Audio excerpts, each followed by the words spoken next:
Listen, I'm absolutely suffused with the Christmas spirit, but don't push me too far. Oh, do as you're told and pull a cracker. Well, we're going to have to leave it there.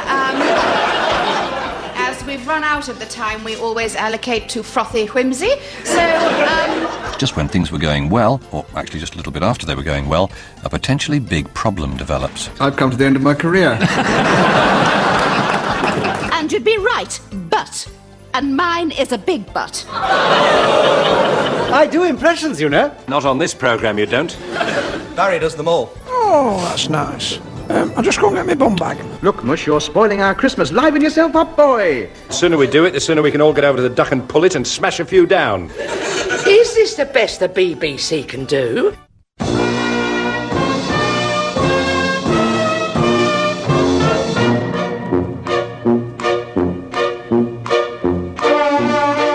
We present I'm Sorry I Haven't a Clue, the antidote to panel games.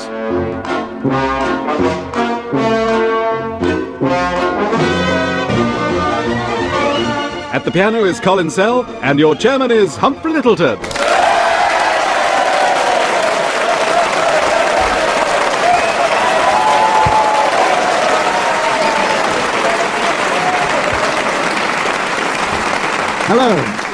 Hello and welcome to a special Christmas edition of I'm Sorry I Haven't a Clue. You join us in the Radio Theatre in Broadcasting House, where our studio audience will be delighted by our bumper show. Plus a fine display of hubcaps and wing mirrors. Now, when I think back on what a year 1995 has been for this programme, all that comes to mind is award after award. But I'm pleased to say that Matron has granted the teams a temporary day release, so let me introduce them to you now. They are on my left, Barry Cryer and Graham Garden.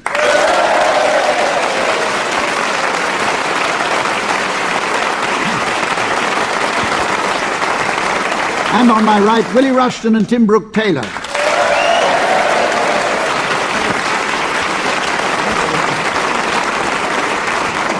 And a warm seasonal welcome, please, for a lady whose name is synonymous with scoring, the very lovely Samantha.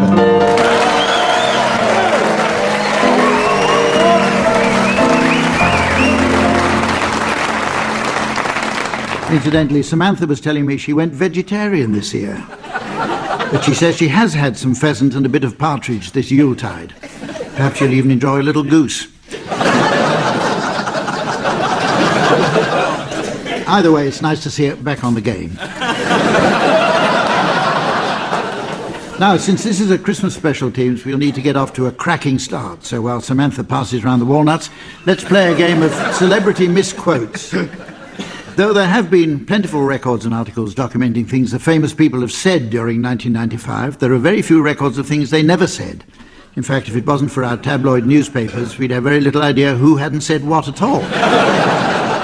So, teams, with this in mind, I'd like you please to come up with some sound bites that were never uttered by people in the news during the past year. And, Barry, will you start, please? Cedric Brown, boss of British Gas. Loads of money!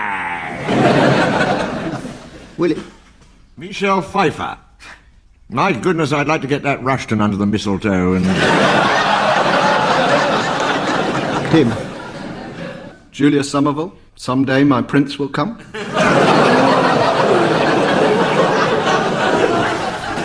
Graham. O.J. Simpson. How great, I've been looking for those gloves.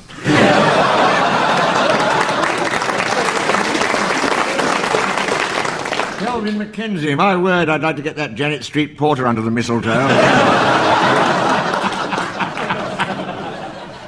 Fred West. Oh, God. Just wanted to frighten you, that's all. Queen Mother. Come on, nurses, let's conga. The artist, Damien Hirst. Whoops, sorry, Daisy. Duchess of York. No, I'll pay.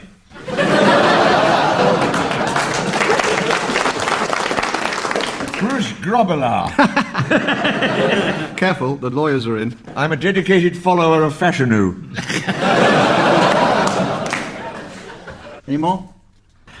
Our next round is a musical one entitled Chaz and Dave and was inspired by those evergreen Cockney favourites, Anne Ziegler and Webster Booth. In this round, I'd like you please to provide renditions of certain well-known Christmas songs or carols, but in the style of Chas and Dave.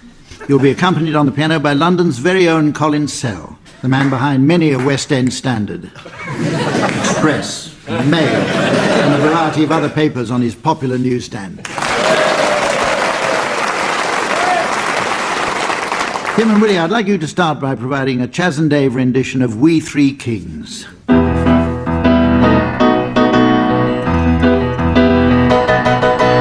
We three kings of Orient are, bearing gifts we traverse afar, field and found and moor and mountain, following yonder star, rabbit, rabbit, rabbit, star of wonder, star of light, star with loyal beauty right, westward leading, still proceeding, guide us to thy perfect light.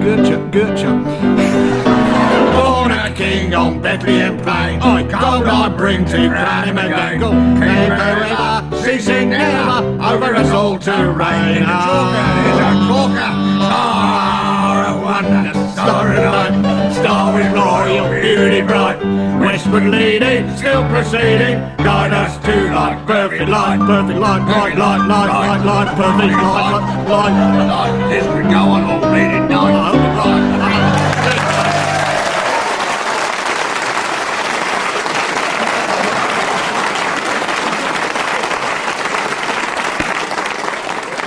You and your accompaniment came adrift a bit in that one, but I'm not surprised with Colin Sell banging on regardless. OK, your turn, Barry and Graham. I'd like you to sing Aled Jones's big hit Walking in the Air, again in the style of Chas and Dave.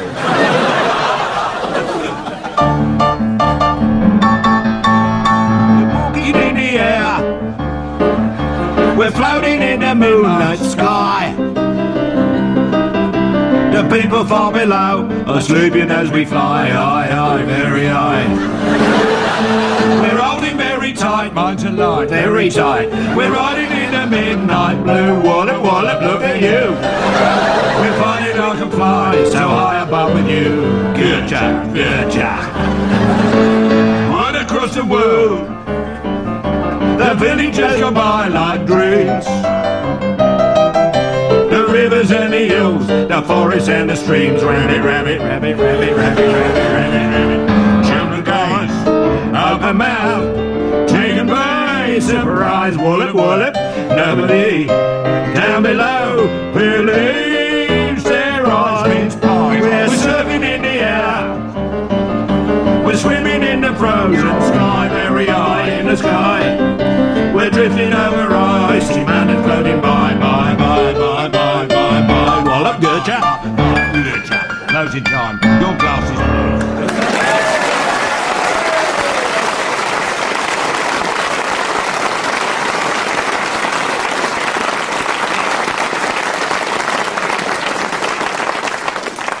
Well, that was pretty festive. Let's go on now to a round called Word for Word, in which the team should take it in turns to utter words that are totally unconnected from the subject of my choosing. We had planned to call it No Connections, but our lawyers told us that this title has already been copyrighted for British Rail after privatisation.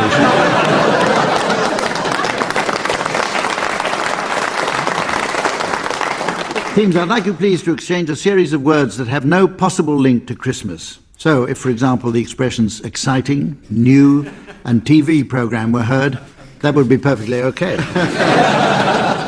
The opposing team should challenge if they spot a seasonal connection. Right, Tim and Willie, will you start us off, please? Fun. Shipwreck. Cheap. Lumberjack. Paraglider. Stoat. Graham, challenge. Yeah, there's a shipwreck in Sinbad the Sailor. Correct. So what? So? Well, that's a pantomime that goes on at Christmas. It isn't? I thought it was Arabian Nights, wasn't a pantomime at all, was it? Sinbad? No. No. Do not. No. Is it not, yes, audience? Is it not? Oh, yes, it is. Quite right. Well, let me know if you come to a decision. What shall I do? Take the money! There is a shipwreck in Deep Wixington. A challenge from the same person. I just challenged myself. Yes, I'm going to uphold that. Well done, Willie. Oh, good. No, not that one, the one before. Could you just remind us of what it was, Humph? What was? What was? Your judgment. Impeccable. I just told you what my judgment was. Right. Listen, I'm absolutely suffused with the Christmas spirit, but don't push me too far. Barry and Graham, will you carry on? Sack. Challenge. It's rather sad, I think, that when at this time many people are made redundant at the festive tide. Like you.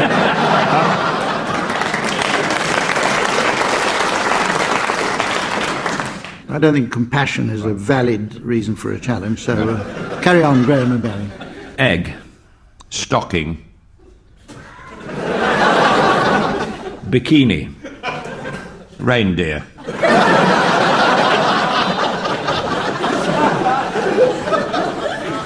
Beach.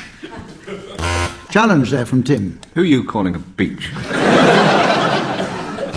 Challenge from Willie. Many Australians enjoy the Yuletide log on Bondi Beach. They all go out and they turn a turkey on the spit, or they spit on the turkey, quite frankly. Not very well behaved people. But anyway, a beach figures large in the Australian Christmas, I can tell you that. What's that got to do with anything?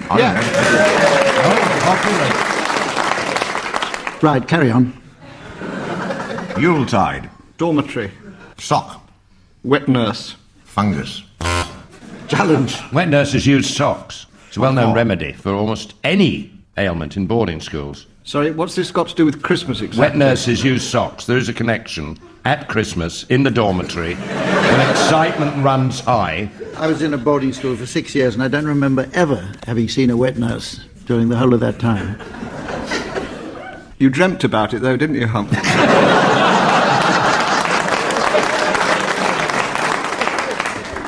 The next round is dedicated to the many disappointing seasonal gifts that we'll all be giving and receiving this Christmas. It's entitled Grotto. Now, the giving of presents is a practice that dates back to the very first Christmas, when 3 wise men arrived bearing the gifts of gold, frankincense, and a Terry's chocolate orange. In this round, I'd like one team to suggest some Christmas gifts, which they'd like Santa to bring them for Christmas, and the opposing team, in the guise of Santa and his elf, should suggest the disappointing substitute that they're likely to end up with. So, Barry and Graham, would you start us off, please, by suggesting some gifts from the Christmas lists you brought with you? Go on, Baz. I'd like the Beatles anthology. What we can offer you is the I Spy Book of Insects. I'm afraid that's the best we can do. I speak as an elf. And this question's for number 2. Santa, what I would like is a jacuzzi. Yes. Well, ho. Jacuzzi. I can let you have a tin bath and a can of beans. And the rest is up to you. I would like... Hello, little fellow. What a cheery... funny little shorts you have. You're a sitting duck for a deviant. I know my own business best. I would like a week's ballooning in the Alps. What about an evening with Nicholas Soames? Eric's Jay.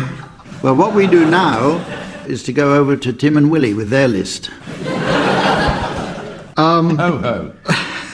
I'd like a video of the 3 tenors. Oh, an excellent present, yes. What I can give you is a photo of 85p.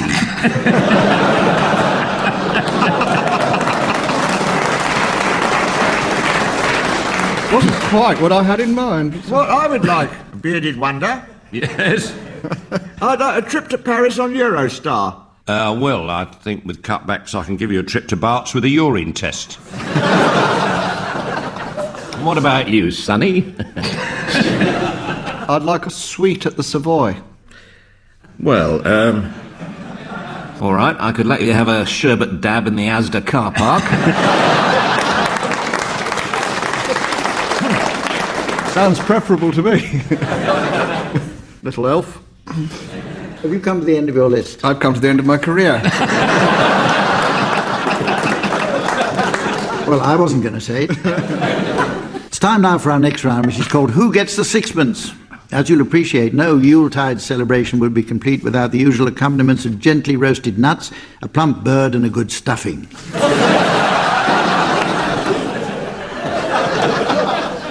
Teams, the other day while nosing about in my pantry,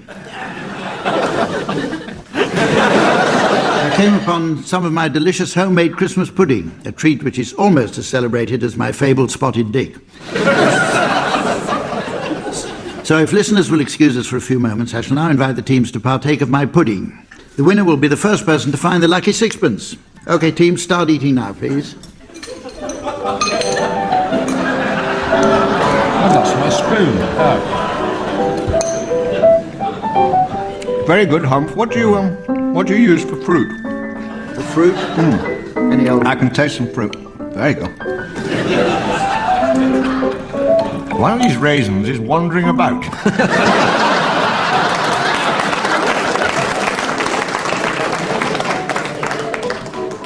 If I thought it possible, I'd say it was doing aerobics. There's Delia Smith. For those listening at home, that's Colin Selve tinkering about in the background. Have you been missing your mouthpiece for your trumpet recently, Humph? Well, that's where it is. Either that, or several of your fillings have gone. Have you been missing your trumpet, Humph? It's a deaf aid in here. Can you chew a bit quicker, please? They're getting restive in I've no trace of a sixpence in mine. Nope. There's a euro. You finished him. An emu? I have to be honest, that was disgusting, Humph. Well, I thought it was pretty good myself. Signed photograph. Oh, singed photograph. Sorry. And you finished, Graham? No sixpence. Yeah, no sixpence. So I. No, Willie, you finished? Yeah. No sixpence. No. Yeah. And Barry, you finished too. Mean old bastard. Well, the BBC never coughed up, so I didn't see why I should.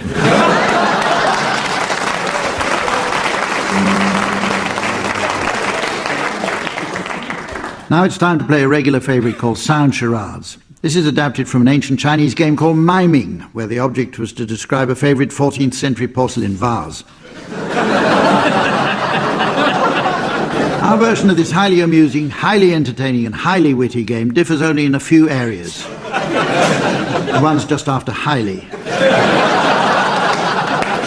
And of course, in this game, the teams are permitted the use of their mouths. So, teams, I'd like you please to enact the titles of various entertainments from stage, screen or wireless, likely to be seen or heard over the Christmas period. Tim and Willie, you're going to start, and your title will shortly be broadcast to our studio audience via the luminescent magic of the laser-projected, computer-controlled hologram imager screen. While listeners at home will hear the mystery voice. Mother Goose. Mother Goose. Right, Barry and Graham, you'll have to try and guess what this is. Tim and Willie, is it a film, TV programme or what? Two words, theatre. Christmas show. We'll start now. Ready? Yes. Oedipus? Yes, Mum? Don't do that.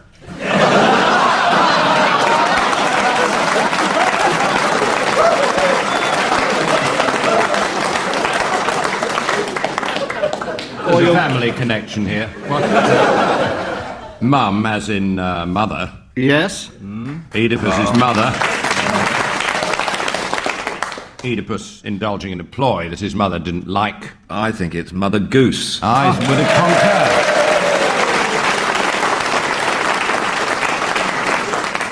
concurred. It's your turn now, Barry and Graham, and your title is now going up on the hologram imager screen. And here's the mystery voice for listeners at home. The Queen's Speech. The Queen's Speech. Right, what is it, Barry and Graham? It's a TV programme. It's 3 words. Begin. Hamish, nice to have you here for Christmas. You'll have had your dinner. Oh, no, what? Would you like to see my hives? Oh, how very unpleasant. No. No. Oh, the bees. No. You misconstrue. Oh, Come down the bottom of the garden here and see my jolly swarm. Oh, the bees, the wee bees. Yes, they've settled now, bless them, and they're feeding on the honey as usual, but look at her. Oh, she's a big one, isn't she? She's over there. Aye. She's got her own wee meal there. What's that she's eating? What? She's eating? Aye. Succulent fruit. That's a very succulent-looking fruit. Oh. Anybody comes near that, it's the fear of death in them. Oh, that's her own fruit, then. It's the a succulent very old fruit, is it? fruit. Oh, well. You're very observant. And you put it in yourself every day? Anyway, come in the gazebo. I have something to show you. Oh, well. This succulent fruit, what do you call it? I would have thought it was obvious, Hamish.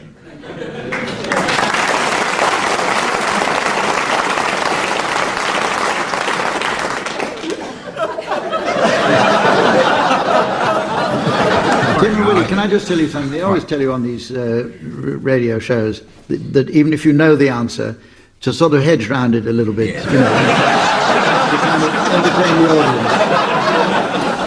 Well, forget it. Queen and fruit. Queen and fruit. Well, there's a few around the building, I believe. Pomegranate. They call her Queenie. We don't know it. Well, I don't know it. Bees? Bees? Is there a fruit? Is fruit relevant? The fruit. Very much. Terribly relevant. Oh, it's 3 words. The Queen's melons. They must be appropriate. Close. Pursue that route. The Queen's pear. Pear of Queen. Don't forget you've only got 30 seconds. The Queen's... what are we... I can't believe this is happening. Mother Gooseberry. Does a banana come into it anyway? Only on Channel 4. We give up. Oh. Give them a clue. What? Peach. Oh, it's the Queen's peach. I've always thought it's the Queen's...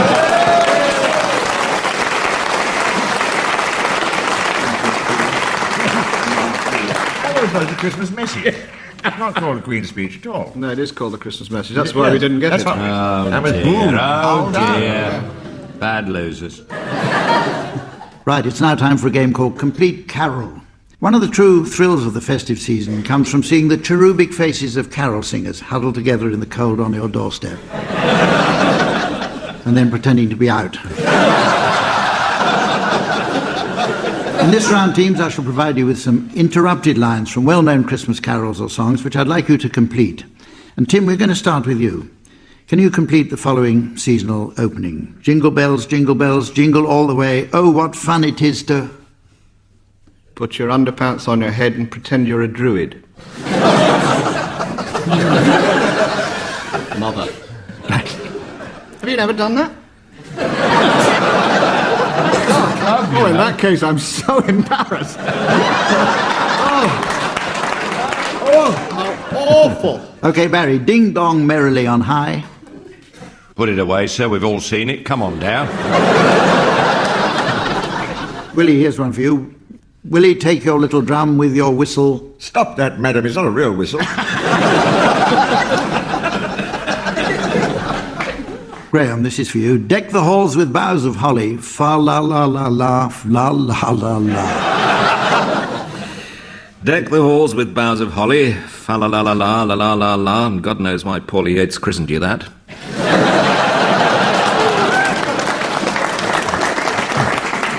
Right, here's a few for anyone to complete. Hark the herald. Ah, hark, the Harold Macmillan impersonation.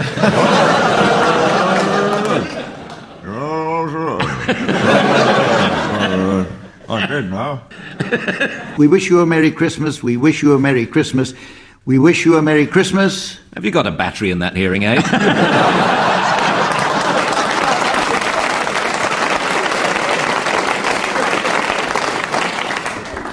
That was jolly good. Now, our next round is a version of an old favourite called Cheddar Gorge, which we've given a royal flavour, but for Christmas we've called it The Madness of Cheddar Gorge.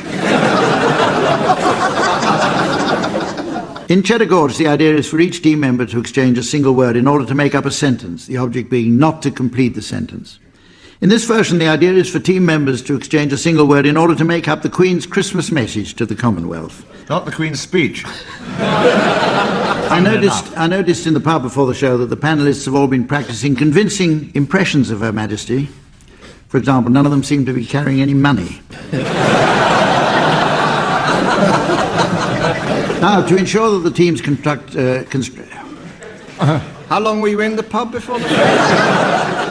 To ensure that the teams construct a Queen's speech that's as close as possible to the real thing, I'll provide them each with an everyday royal expression which I'd like them to include. And Barry, your word is Commonwealth. Graham, Corgi. Willie, Greek. And Tim, basket case.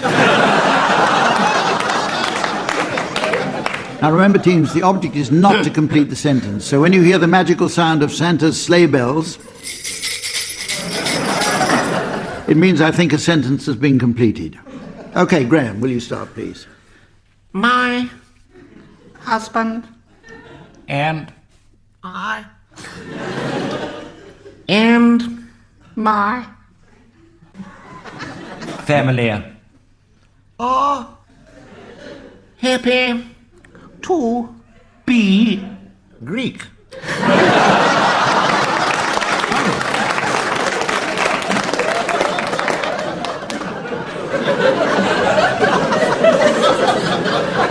comma. However, I and my corgi are truly Greek. Although sometimes the Greeks prefer basket cases.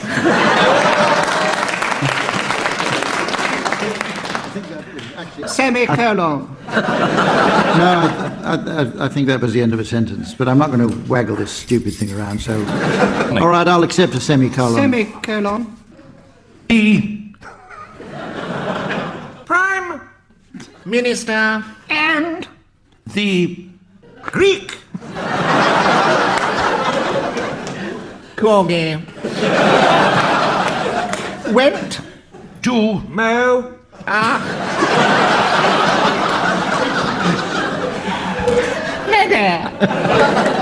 and we all feel that we and the Commonwealth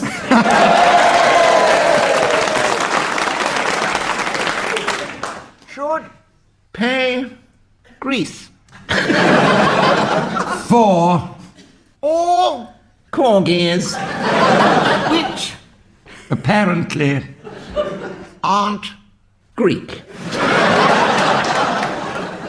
However, the basket case previously mentioned by my corgi which did big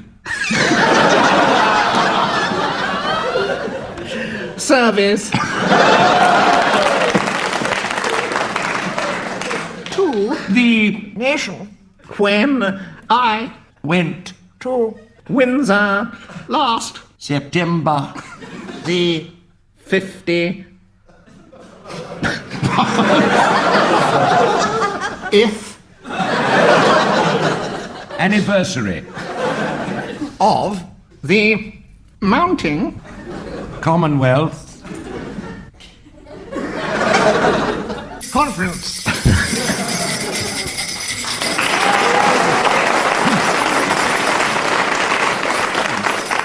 Every time you do that, the reindeer gets splitting headaches. I was going to say, that's not a verdict, that's me riding off into the night.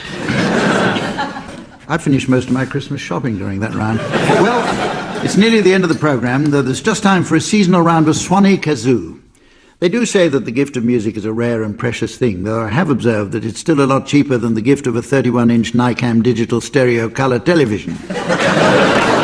Teams, as a gesture of Yuletide goodwill, I'd like you please to join together on those two delightful instruments, the kazoo and the Swanee whistle, and provide for us a rendition of the traditional Christmas ballad, Walking in a Winter Wonderland.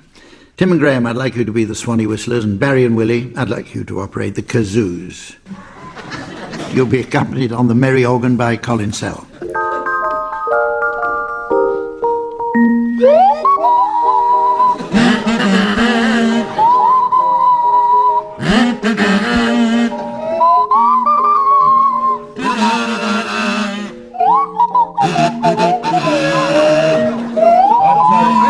hold it.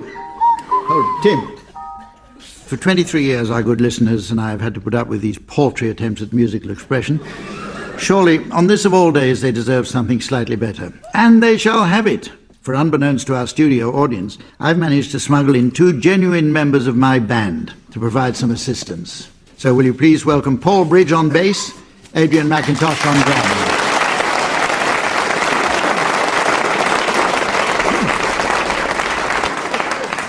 Okay, let's try and do it properly this time. Are you ready? 1, 2, 3.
You didn't know I had a trumpet secreted under the table, did you? And I'd like to thank Samantha for keeping it warm. Well, ladies and gentlemen, as the twin buttocks of time struggle onto the photocopier of eternity,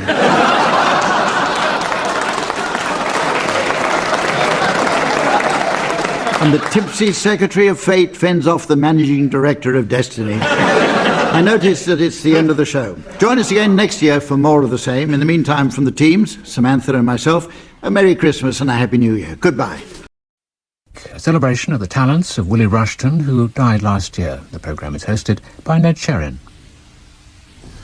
When Margaret Thatcher told her cabinet that everybody ought to have a Willie, she was referring to Willie Whitelaw, but Willie Rushton was even more essential, perhaps, to the gaiety of nations. And I'm here with 4 friends at the Coach and Horses, one of Willie's haunts in his private eye days, for what we'll call a Willie wake, if only to satisfy the apt alliteration's artful appeal. The 4 friends are Barry Cryer, Richard Ingrams, Lance Percival and Tim Rice. First of all, first meetings. I first met him at the Room at the Top, Ilford, where he was appearing in Cabaret with Barbara Windsor and John Wells, and there was a heavy sort of craze. Well, you were there. Yes, I'd totally forgotten your performance. That's probably why you didn't join the main team of that week. That was. However, tell us about your first meeting. Well, it was some years before, in I should think 1950, when we were both new boys at Shrewsbury School, and Willie was in exactly the same house as me. He was he was a day older than me, so we were, if you like, exact contemporaries. I never thought Willie changed throughout his life. He always seemed to be exactly the same person as far as I was concerned. I mean, he grew a beard later on, but he was the same. So he would have been, what, 11 or 12 when you met him? Yes, but he seemed to be very grown up, even at that stage. He seemed to have sort of found the answers to life in some strange way that I hadn't. And didn't want to be promoted in the army like you? No, did you? we neither of us made it into the officer ranks and class, I should say.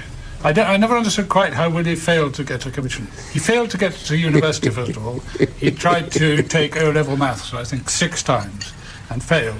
And then they put him on, they said, well, why don't you do biology? So he did biology, and he went into the exam, and there was something in a test tube, and they said to him, what is this? And Willie put down, disgusting. And he walked out. That was the end of it. But he did something like that in the army, too, so he never made it to Lance, you met him in, what, 62? I met him in 62 at the first rehearsal for the pilot, for that was the way it was, I think it would have been in Lime Grove. And my abiding memory is rather similar to Richard's in the sense that the last time I saw Willie was in October 96.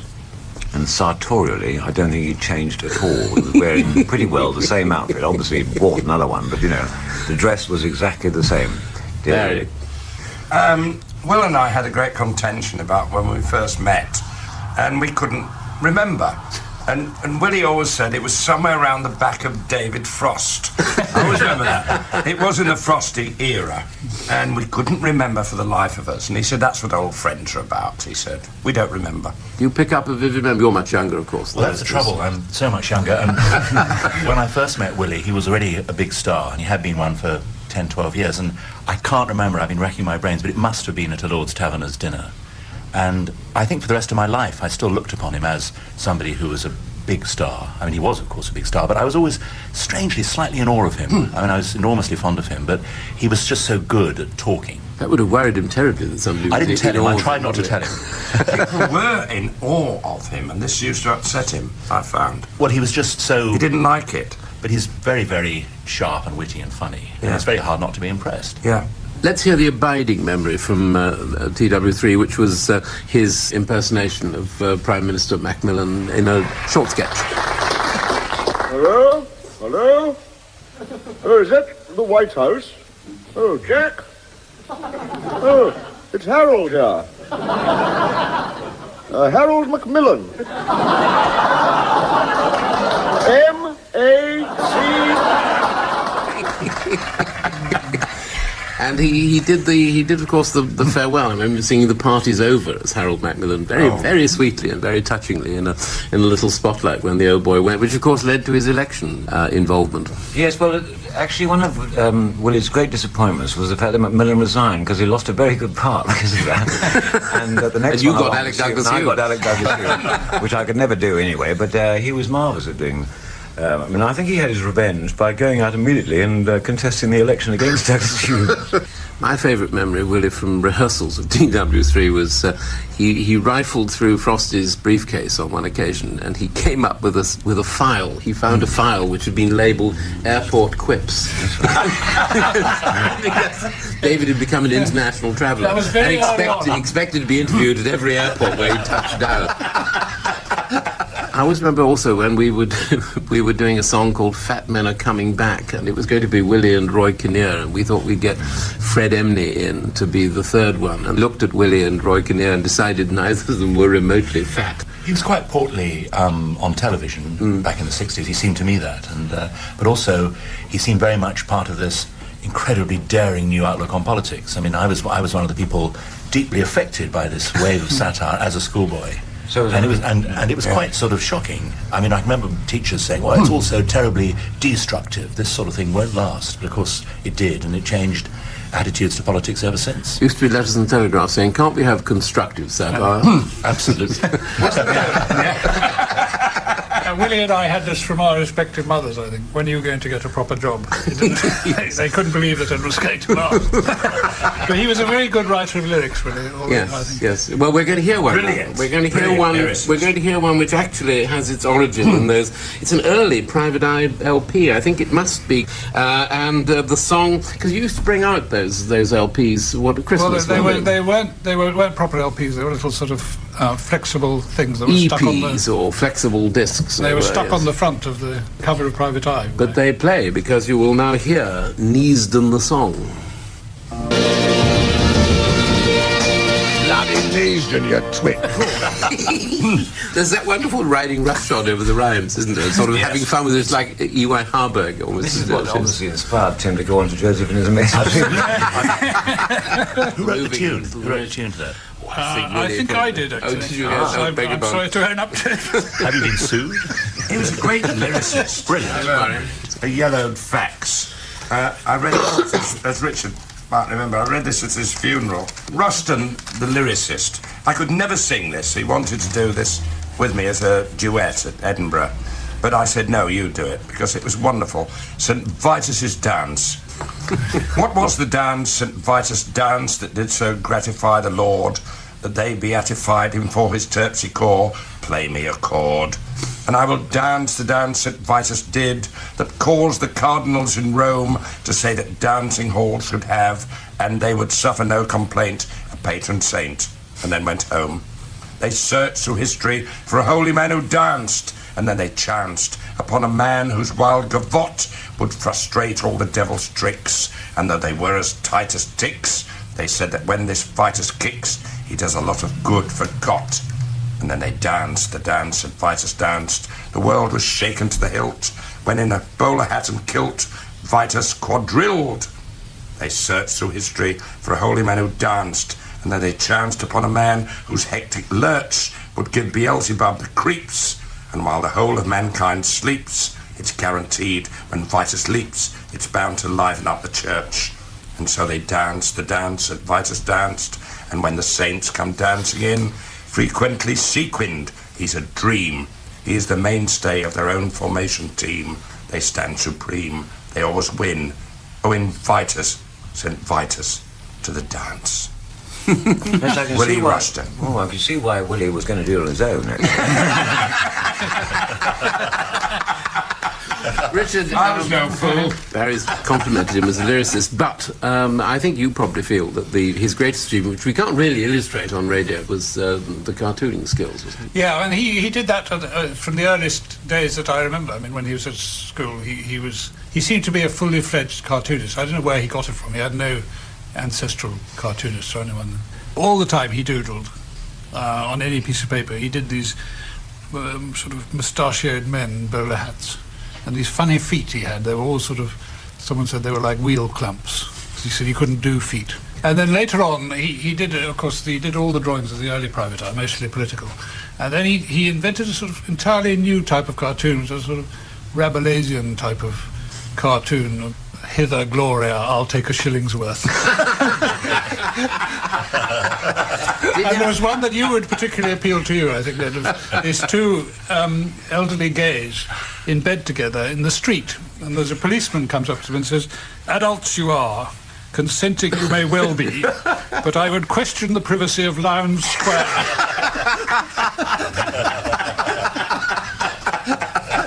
So, but he'd gone. You had gone the routine way through the army to university. He'd gone into a lawyer's He went into a solicitor's office, and then I was reminded of this by Andrew Osmond. He had an accident. He was nearly run over by a bus.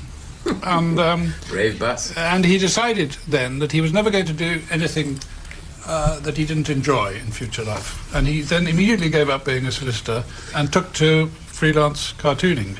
And all he could get was a job on the Liberal News. But how much was he a part of the forging process? He and Booker, between them, did pretty well all the very early issues of Private Eye, and they were done in Willie's bedroom, 28 Scarsdale Villas. There was something called Letraset that had just been invented. And he did all the headlines, and he did all the drawings. It's a sort of website for the 50s, wasn't it? And there was Cowgum, too. We had Letraset and Cowgum. Were very important parts of the proceedings. Much later in the 80s, when he was diagnosed with diabetes, he seemed to me to lose none of the élan, none of the fun that he used to have when he was drinking. No, I think he was quite grateful in a way, actually, that he'd been feeling very ill, and when the doctor finally said to him, you're diabetic, you'll have to give it up, I think he was quite relieved. He told me that he'd done a lot more work as a result of that. He got quite grumpy, I think, but I liked that. Yeah. Sort of, in the last years of his life, I mean, his drawings, certainly, he did a fantastic amount of drawing. And then the books he did as well. Books. He wrote with a huge sort of vaulting imagination. Indeed, and very, very beautiful colour. You said grumpy, but he always managed to carry it off. And people would always yell and say, "Hey, Will," and all that sort of thing. But he managed to carry that sort of thing off with great good humour. Yes, I mean, my memory of it is always saying, "You bastard." And they would love that, wouldn't that they? Was his greeting. He would always insult you to your face, and you'd find out he was saying nice things behind your back. Always. That's very true. He appeared at one of the oldie literary lunches which we just started, and he got up. And he said, "Where would we be without a sense of humour? Germany."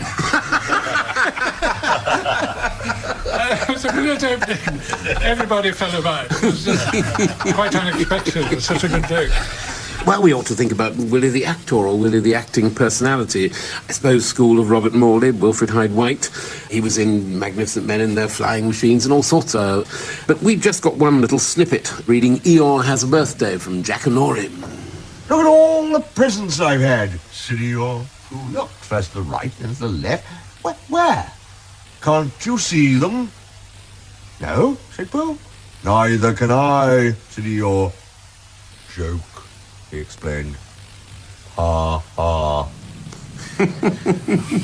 I think we can say it was a personality actor rather than a careful delineator of a variety of characters. Yeah, the heir apparent to, as you said, Robert Morley and Wilfrid Hyde-White and people like that. He loved all those people. He loved. I mean, we used to go and see all those films when we were schoolboys. Yes, he did Flying Machines with Morley, and Morley wanted to go off after lunch one day. He had his big scene starting the race or something, and he wanted to go to Ascot. No, write it in, Rushton to do it, you know. So Willie was happy to stay there for days on end afterwards. Willie loved the theatre. Yes. He loved going through a stage door and everything. Never came late. But I remember in the musical of Gulliver, which Willie, I've forgotten what he was playing now. He was playing King of somewhere, and once or twice things would not go quite as well as he'd expected. I mean, he'd probably get the lines right, but then he'd say, "Hang on, take two," and do it again. True to the words, but he actually did them twice, which is not what the author intended. The value of his voice and character comes across in another form, which is the fact that one of the most used voices in commercials has been Willie, and that went on for years, right to the end. Yeah. You knew that he was no nonsense, because Willie had that feeling, the stamp of truth. I always thought he was always intact. Whatever show he did, he was Willie.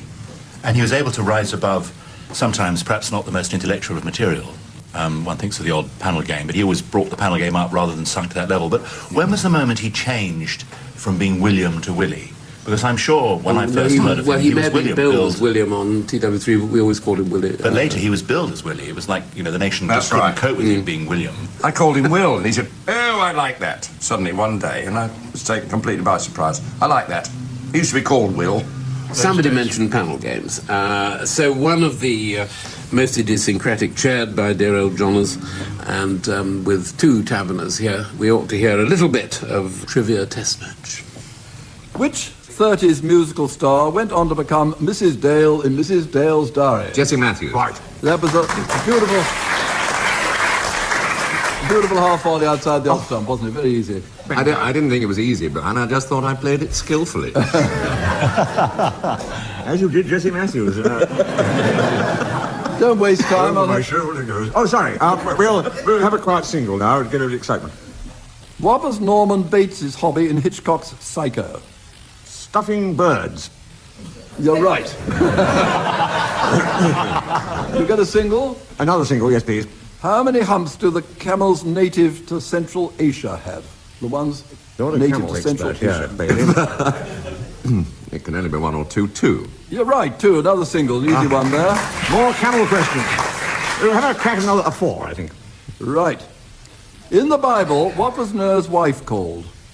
Mrs. Noah. No, she wasn't. Ah, they weren't married. They were. Some terrible revelations are coming out of this program. How's that? Sharon. Now, wait a second, you've got it wrong too, so both sides have got it wrong. So the answer was Noah's wife or thy wife. She's never referred to by name. How many more balls is over? Two to go? It's just a one for us now. We've given up fours. What is the average United Kingdom female bust size? A swift titter ran through the audience. We've moved down from Lords to the Oval, I know. And the last word there from Robin Bailey. How did that all start? Was it, were you always the same team? I was one skipper and Willie was the other, and Johners was the umpire. Oh, you in had charge. guests, did you? Yeah, and we each had one guest on our team, and we began the series doing it from the Paris Theatre, and it worked okay, but it didn't really take off until after about the third year we went round the country and we went live to cricket matches, and having Willie and Johners there, it was always a huge event for the local club. And it got better and better, and like all these shows, people don't notice it's on until it's been running for about 5 years. And after year 5, people were saying, that new show you're doing with Willie Rushton is terrific. And then it's now been off the air, tragically, for 4 or 5 years. And people are still saying, I really enjoyed that recent broadcast. But Willie, the thing about him on that show was he had an incredible knowledge. Obviously, he had the great general knowledge of kings and history and politics and everything, but he was totally up to date with trivial knowledge. I mean, he would probably now be able to name all the Spice Girls. Absolutely no problem. He somehow seemed to know everything that was going on in all popular culture, and very funny about it as well. I'm just thinking about whether anybody else had cricket memories. I'd like to actually just read something which is very, very typical of Willie, which he wrote. A year or so ago, I was put up for the Lord's Taberners, and Barry Cry, here on my left, actually proposed me. And Willie Rushton wrote this as a seconder. I have known the applicant for 30 years and second the application, etc. Ideally suited for the Taverners, being a total cad and bounder. He has clearly supped Cryer 5 or so, used once as supped, I thought was a very Willie word, for which Cryer is anybody's me in a fiver. The fact that he's rode with Glub Pasha and can handle a camel does in no way atone for the acute embarrassment he has caused much of our own larger wildlife. There's a lot of Willie in there. Did you get in? Yes, I did. If I go back to the cartoons, one has just occurred to me, which is one of his men sitting in the cistern of the lavatory, and another man underneath saying, "Oh, Jessup, will you never learn?" He was very good at thinking up names too, Willie. There was a man very early on called Hugo Pramat, who was an artist of some kind with a beard. Other names like Vole Trouser. There was a Mule Damp, was another of his. We're nearly into, I'm sorry, I haven't a clue time, I think, so let's let Humphrey Lyttelton set it up. Now, our first round is called Channel 4 Children's Hour. In this round, teams, I'd like you please to suggest some titles of racy children's programmes suitable for a well-known minority channel faced with privatisation. Barry, will you start, please? Chitty Chitty Gangbang.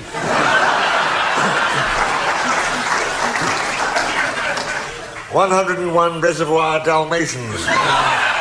Directed by Quentin Dandiambino. Louisa May Alcott's Big Women.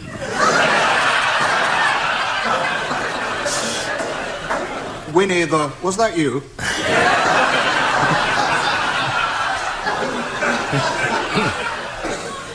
Snow White and the 9.5 Dwarves. Bill and Ben behaving badly.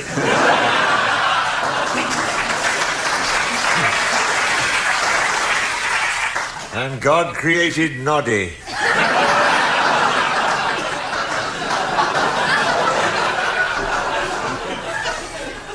Postman Pat always rings twice.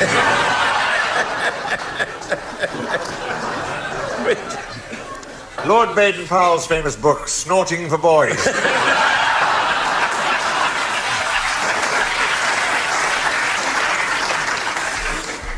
Jack and Orgy. Last Tango in Trumpton.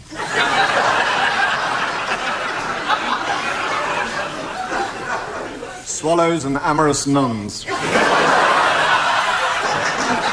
Okay. Lust William. Barry, I mean, how much have we given any guidelines before that? Because they are wonderfully extempore things. Well, that was typical of him. Yeah. The last one got an enormous laugh. He was the epitome of laid back. And we were all working our socks off, doing our puns and jokes. And Will would always come in with one. He struck like a snake. Suddenly, he would do something, and you thought, where did that come from? It was just him. It was from over there. There's a great generosity on that programme, it seems to me. Everybody, there appears to be no comedian's competitive thing. Everybody seems to be enjoying everybody else's jokes. I'll tell you a story. We were always on Radio 4, and are. They were repeated on Radio 2. And a few weeks ago, as we speak, Will and I both spoke at the same moment, as you tend to do on a programme like that. And Willie immediately held back and said, after you, Bazza, you'll probably die first. And I love him for that. It was a wonderfully funny line. So... Right, that takes us through to Bazza's double act with Willie, the two old farts. Never a double act. 2 single acts. when I walked off the stage, he walked on, vice versa. And it was 7 years, and it was so happy. Working with him was an absolute joy. I would either be in the dressing room listening to him on the tannoy or standing on the side waiting to go on. And he made me laugh every night we ever worked together. Hang on. Mr. Cryer would like to address the nation. As this is a lunchtime programme well before the watershed, we have had expressions of alarm from the local watch committee and several Liberal Democrats about the words in the following songs. So we have a device here to excise any questionable Get on with it. The next words. act is tremendous. Oh, right. There's women over there I'd dip into capital for. Hello, girls. Sorry, anyway. I could have more eyes. I could have more eyes and still have begged for more. I could have spread my 1,000 I've never done before. I'll never know what made it so exciting. Why all at once my jaw flies. I only know when she began to with me. I could have thank you. All night.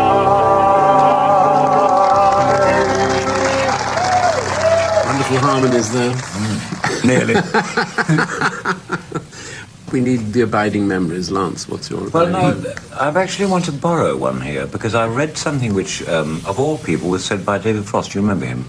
He actually gave a very good line, I thought, when Willie just departed, which was quoted in the newspapers, and I read the next day, and I just thought it was a very good summary, which simply said, the older he got, the funnier he got. And I thought that was very good. Yes, and accurate too, Tim.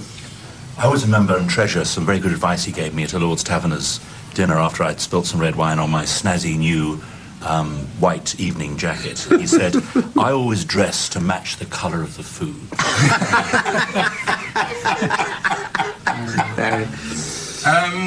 A quote by Will about himself. In the opening of our show, we always did the jokes about being older. And he used to say, I'm often being asked what I want on my gravestone. I had a flash in Tesco's the other day. And I would go, what? And he said, I was wheeling my trolley round and I saw on a shelf the very word I want on my gravestone. It said, discontinued. And when Will left us, I was in a pub in Cambridge and I lifted my glass and I said, cheers, Will, discontinued. Yeah, very good. The nicest thing, I think, almost that I heard was the story that Dorgan, his splendid wife, said. She and Toby, I think, were there in the house when he was going in for the pre-med, and he phoned them and they chatted. The last thing they heard was that sort of, and Willie had gone under, and they'd been talking until he went to sleep, which was enchanting.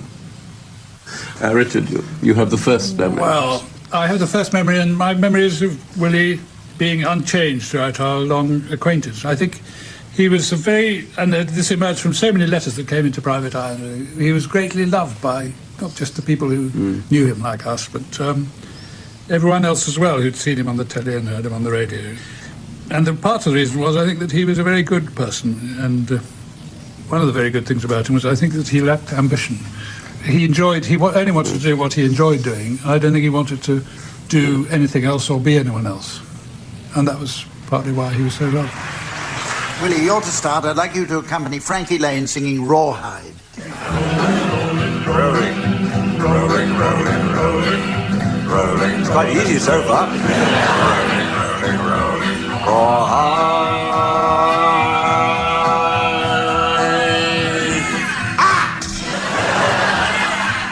Oh, that's quite fun. Rolling, rolling. Though the streams are swelling, keep them dogies rolling. Rawhide. Through rain and wind and weather, hell bent for leather, wishing my girl was by my side. All the things I'm missing, good victuals, loving, kissing, are waiting at the end of my ride. Move 'em on, hit 'em up, move 'em on, hit 'em up. Go high, crack. Let 'em out, ride 'em in, let 'em out, cut 'em out, ride 'em in, roll high.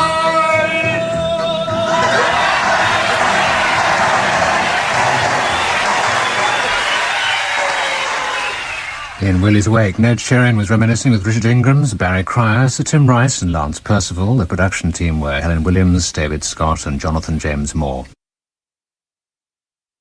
The first in a series of classic editions of I'm Sorry I Haven't a Clue, broadcast in memory of the programme's much-loved host, Humphrey Lyttelton. This first show was recorded at the Theatre Royal in Windsor on the 17th of April, 1994.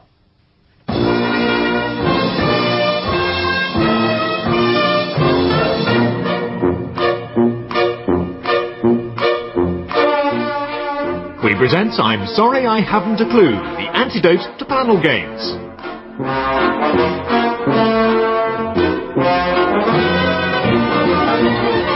At the piano is Colin Sell, and your chairman is Humphrey Lyttelton.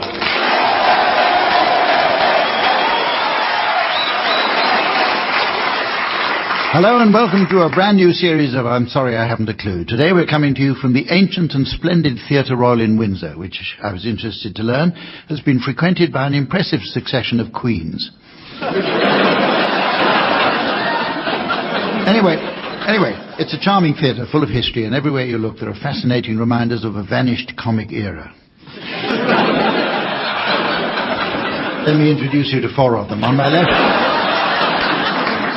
On my left, Barry Cryer and Graham Garden. And on my right, Willie Rushton and Tim Brooke-Taylor.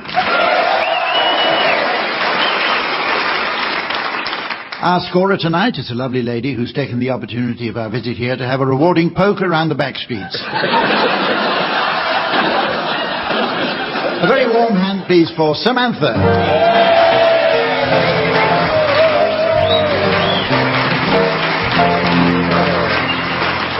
Right, teams, our first round is called Complete Song Lyrics, and it celebrates the work of the lyricist. Men like Peter Skellen and Richard Stilgoe, who I understand are revered by Mexicans for their sheet music.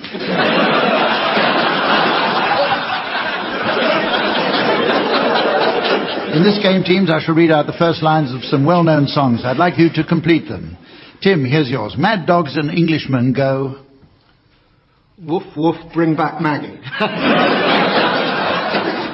Willie, this is your line. MacArthur's Park is melting through the dark. All the sweet... Humphrey Lyttelton's words are spoken by an actor.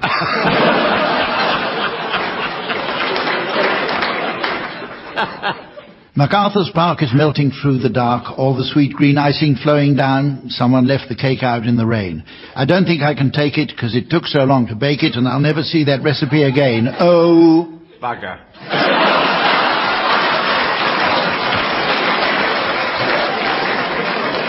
Barry Cryer, isn't it rich? Are we a pair?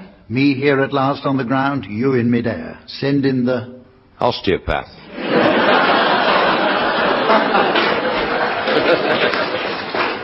Graham Garden, here's yours. When I was just a little girl, I asked my mother, what will I be? Will I be pretty? Will I be rich? Here's what she said to me. She said, son, you'll be a bachelor boy.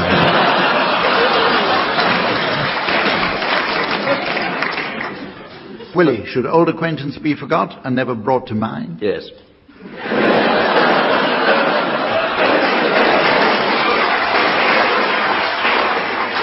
Barry, didn't we have a lovely time the day we went to Bangor? But she wasn't in.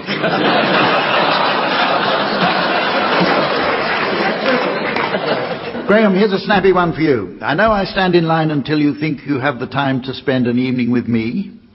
And if we go someplace to dance, I know that there's a chance you won't be leaving with me. And afterwards we drop into a quiet little place and have a drink or two, and then I go and spoil it all by saying something stupid like...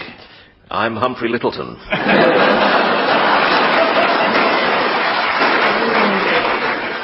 We're now going to move on to a complicated round called One Song to the Tune of Another, in which the tune of one song and the words of another are brought together and combined as if they were both one song.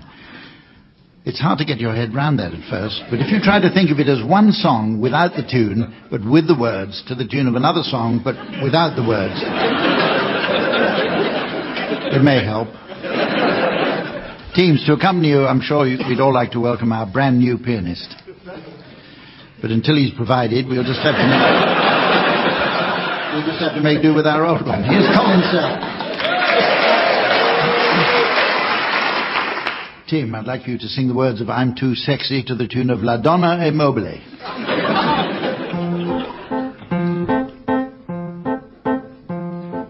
I am too sexy for my shirt, too sexy for my shirt, so sexy it hurts. And I'm sexy for Milan, too sexy for Milan, New York and Japan.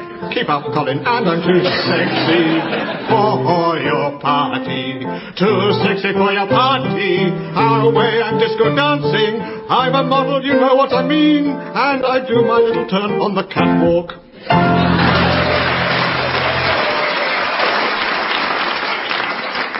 Barry, I'd like you to sing the words of I Love Paris in the Springtime to the tune of Dvorak's Humoresque. I love Paris in the springtime, I love Paris in the fall, I love Paris in the winter when it drizzles. I love Paris in the summer when it sizzles. I love Paris every moment of the year. Glenn, it's your turn, and you're going to sing the words of Come Into the Garden, Maud, to the tune of Chitty Chitty Bang Bang.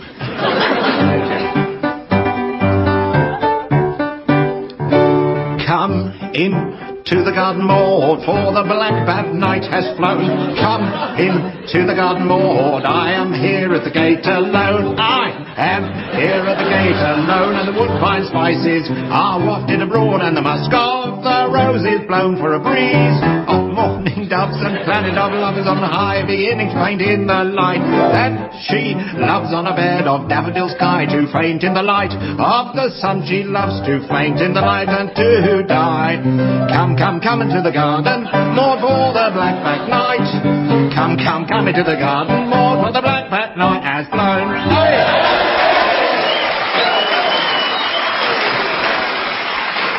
Well, Graham's leapt into the lead with that one. And Willie, I'd like you to sing the words of The Laughing Policeman to the tune of As Time Goes By. So would I. I know a fat old policeman, he's always on our street, a fat, jolly red-faced man. He really is a treat, he's too kind for a policeman. He's never known to frown, and everybody says he's the happiest man in town. Ha, ha, ha, ha, ha.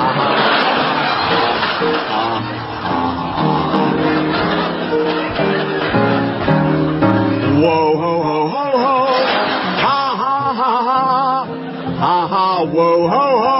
Ha, ha, ha, ha. Ha, ha, ha, ha. Whoa, ho, ho, ho, ho, ho.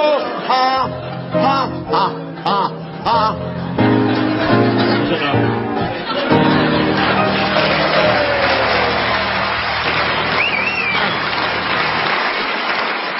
And with the final dash, Willie goes into the lead now with 23 points. Oh, good. It's now time for a new round called Lyttelton Country. While twiddling my radio knob one afternoon in search of oral gratification.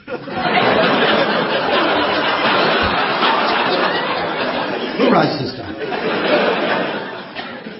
While twiddling my radio knob one afternoon in search of oral gratification, I happened upon the new Radio 4 program Anderson Country and was delighted to double its audience figures.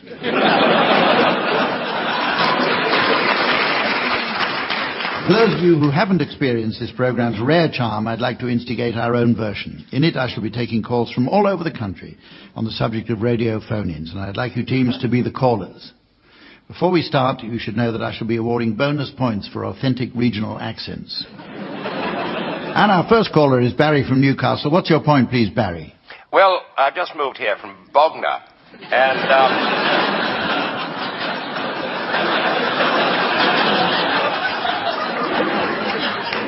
And these jolly Geordies are really the salt of the earth. But what I was ringing was this current debate about women priests. Because my main interest is, should male priests be allowed to marry each other?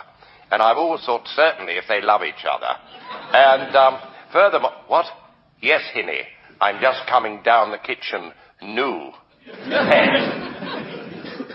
Well, that's very interesting. I've got to cut you off now, I'm afraid. I had it done years ago. Next on the line, we have Graham from Glasgow. Go ahead, please, Graham. Hello, Humph. I'm going to follow up the comments of my brother Barry.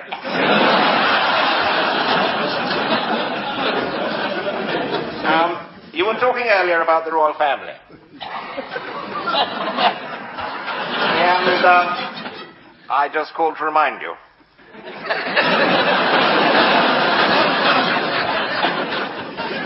Graham, you don't seem to have much of a Scottish accent. Well, I don't have much of a life. I'm listening to this program, aren't I? Oh, thank you very much for your call, Graham. And our next caller now, Willie from Belfast. What's your point, please, Willie? Well, Humphrey, I wanted to talk about the National Health Service. Quite frankly, I'd like to touch on Virginia Bottomley. I wondered if you knew whether or not on your 65th birthday you're going to return all my samples. Well, that's interesting, Willie from Belfast. We have 45 minutes left in the programme now.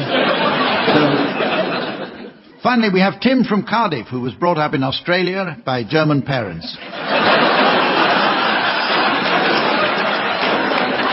Tim. Oh, hi, the news. I came via Scotland, and it's nice to have beep, beep, beep, beep, beep, beep, beep, beep, beep, beep, beep.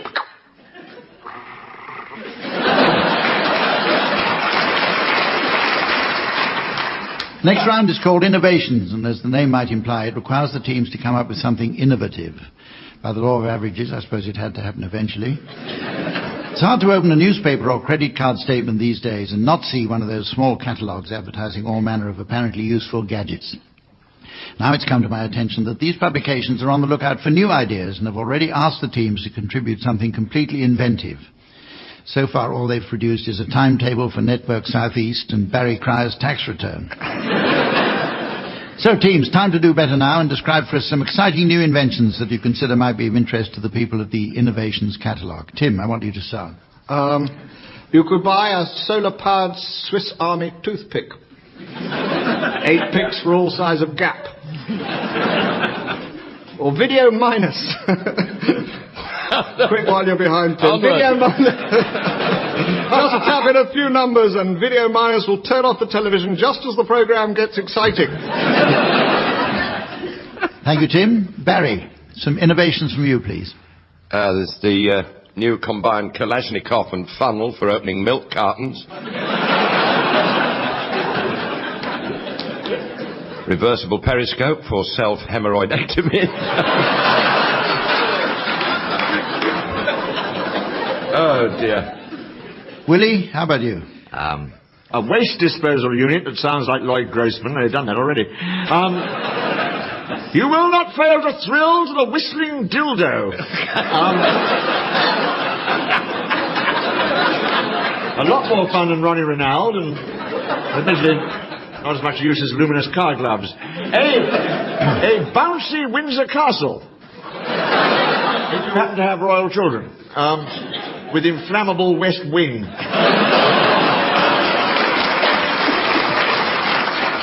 And puncture outfit. Live dangerously. The Russian roulette cigarette lighter and nasal hair remover.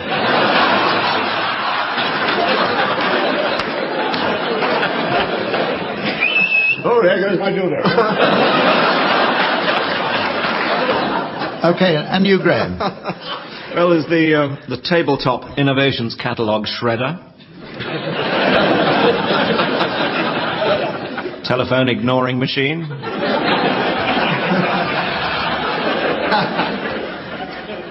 Or get rid of unsightly stains with a stealth bomber. Also works on Egham.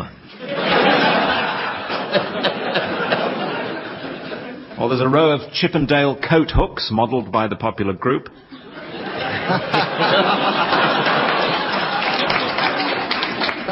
Well, we come to a round now called Sound Charades. The round is similar to the traditional game of charades. However, in our version, panellists will be permitted the use of their mouths. Each team should provide a charade of a book, play or film. The opposing team should then attempt to guess what it is. And the first charade, which Barry and Graham will have to guess, will now be displayed on the megabyte mainframe satellite cum laser display board that the theatres so kindly provided. Listeners will have to make do with the mystery voice, which is coming up now. Schindler's List. Schindler's List. Okay, Barry and Graham, you're going to guess. Tim and Willie, stand by to perform your charade. Is it a book, or film, or a play? Well, it's actually a film, but there's a book with a similar name, and it's 2 words. And it goes something like this. 4 pounds mince, some tomatoes, 4 dozen eggs, 2 white sliced, and a pint of milk. Very good. Why are you leaning over like that?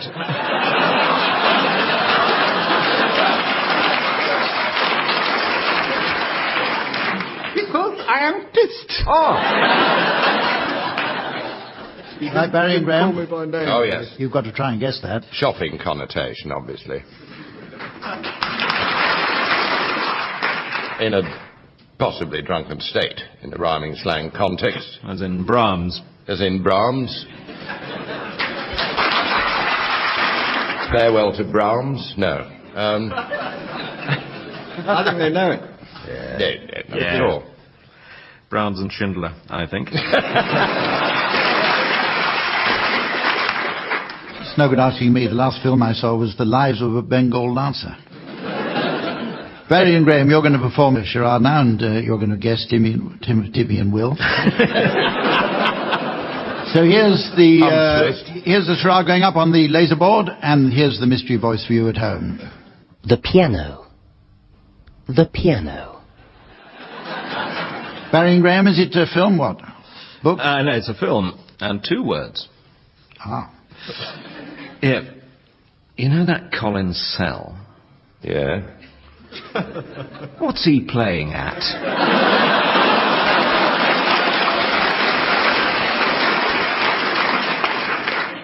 Well, it's obviously not the piano. So he's wrong and he loses points for saying that. There wasn't a piano in Lives of a Bengal Dancer. There was in the pit in front of the screen when you went.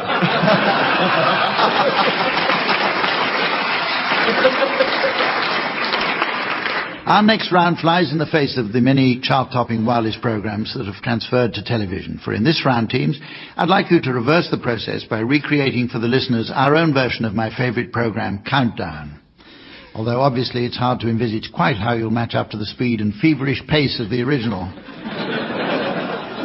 For those unfamiliar with the game, the object is for the teams to create as many words as they can from a random collection of letters provided for them. So, as our own Samantha now takes on the mantle of Carol Vorderman, I can see the letters coming up, and I'll read them out as she puts them up. They are G. Who? G. Is that another G? GG. G. GGG. GGG. 4 G's. Z. B. Q. Y. Indeed. And, oh dear, G again. I suppose too late to ask for a vowel. Okay, we'll start.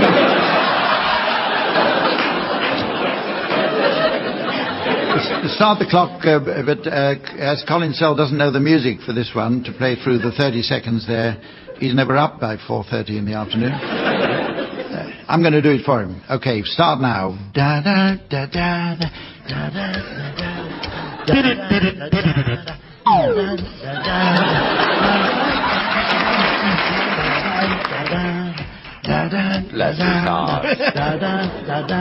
He's counting you in. Oh. Okay. Thanks, Willie. Right, teams.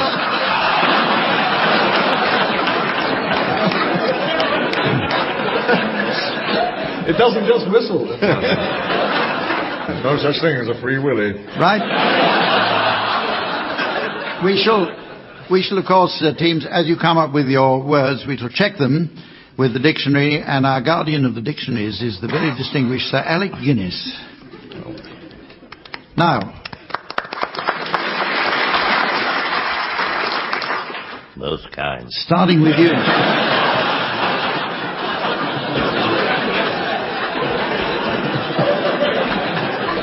Okay, Barry. Sit next to me, Alec. Barry, do you have a word, and how many letters? Well, there's one obvious one, but it's not enough. How many letters is it? Well, the obvious one is 4 letters, but we'll go for something more ambitious than that, I think. Right, okay. Any thoughts, Graham? I got a 12-letter one. Yeah. I don't think, Sir Alec, I don't think we're allowed 12 letters, are we? Oh, sod it. See if you can do any better, Tim and Willie. We've got 11 words here. I've got 2 silent thieves. I've got a novel by Geoffrey Archer.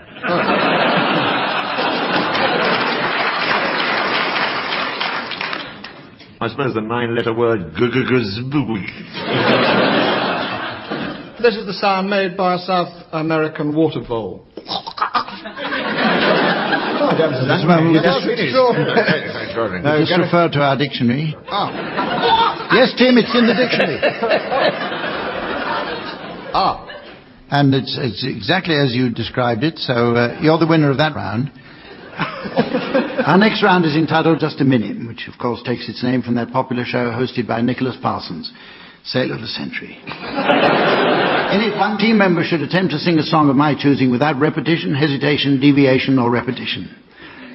A member of the opposing team may challenge by using his buzzer. Do please remember that excessive buzzing is likely to drown out the accompaniment provided by Colin Sell. Another good way is to use a pneumatic drill. Now then, the song. The song is It's Not Unusual. Graham, will you start, please?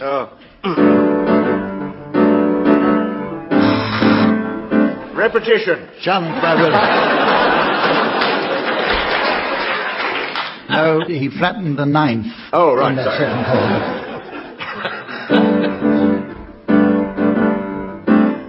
I see what you mean. It's not unusual to be loved by anyone. It's quite common to have fun with anybody. But when I see you hanging about with certain persons, it's hardly surprising to see me cry. I want to die.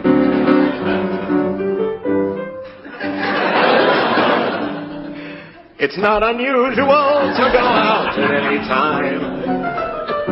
But when I see you out and about, it's such a crime.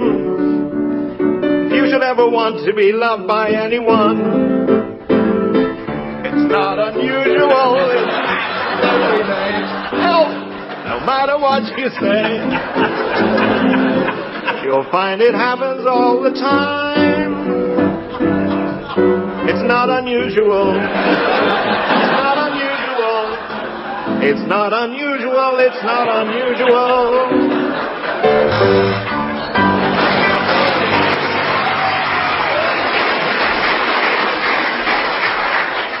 Beautifully sung, but that's not exactly the point. That was perfect.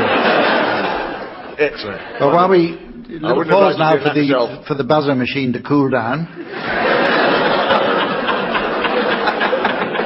Tim and Willie, you're going to sing now, and the song is There's a Hole in My Bucket.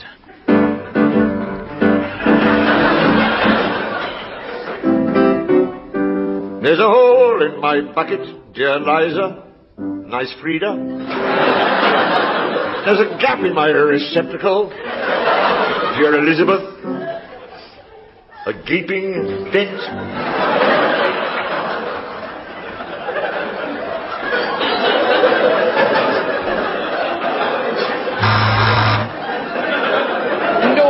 hesitate. I think I'll take a point or two off for that, because it was a bit long. Right, carry on. Then mend it. Dear Georgie, dear Barry, dear Gregory. Repetition Challenge. of dear. What? Repetition of dear. Of course there is. I can't Two think of anything dears. else. Bad enough trying to think of a lot of different names.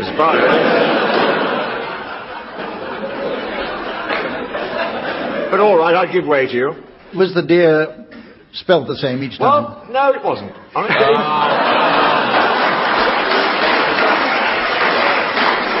As you would have done, one of those capital letters, then it was in lower case.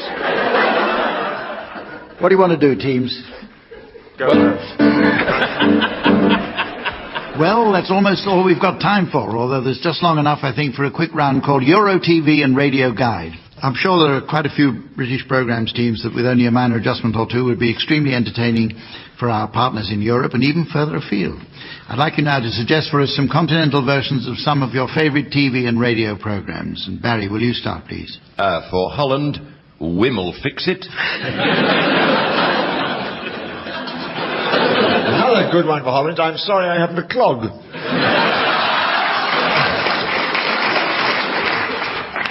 One for Poland. Torval and Dean in Let's Face the Music and Gdansk. Italy, Venice in particular, one man and his Doge. For Russia, Crime Watch Ukraine. For Television Aaron, one man and his bog.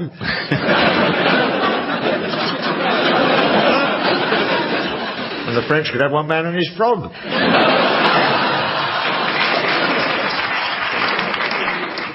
Norway could have one man and his log.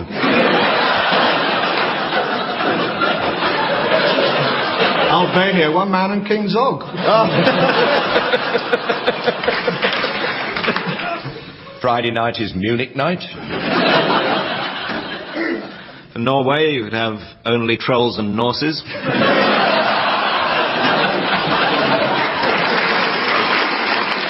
Denmark, Hans Andersen country. Or even Blind Dane. For French wine buffs, one foot in the grave. For Russian shoppers, have I got cues for you?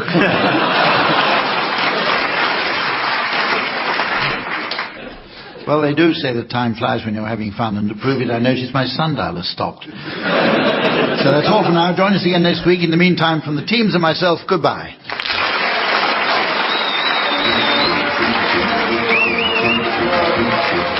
Tim Brooke-Taylor, Barry Cryer, Graham Garden and Willie Rushton were being given silly things to do by Humphrey Lyttelton, with Colin Sell setting some of them to music. The programme was produced by John Naismith.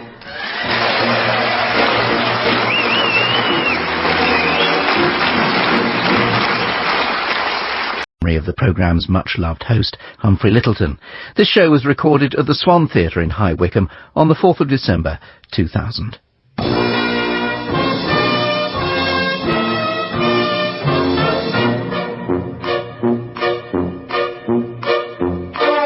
We present I'm Sorry I Haven't a Clue, the antidote to panel games.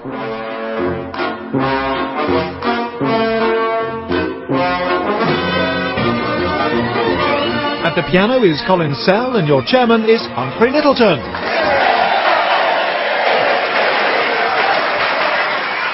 Hello and welcome to I'm Sorry I Haven't a Clue. You join us for a second week at the Wycombe Swan in the Buckinghamshire town of High Wycombe. The very name High Wycombe has an interesting derivation. The Saxon word wick means a small village community. Coombe was the Celtic word for a small depression or hollow, while the Middle English high has the same meaning as today.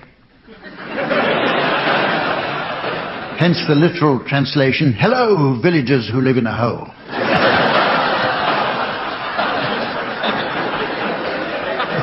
The area's wealth was built on the manufacture of traditional furnishings, and High Wycombe quickly became known as the furniture capital of England. And then with the growth in demand for chests of drawers and fancy footstools, Wycombe was elevated to the tall boy and poof capital of Europe.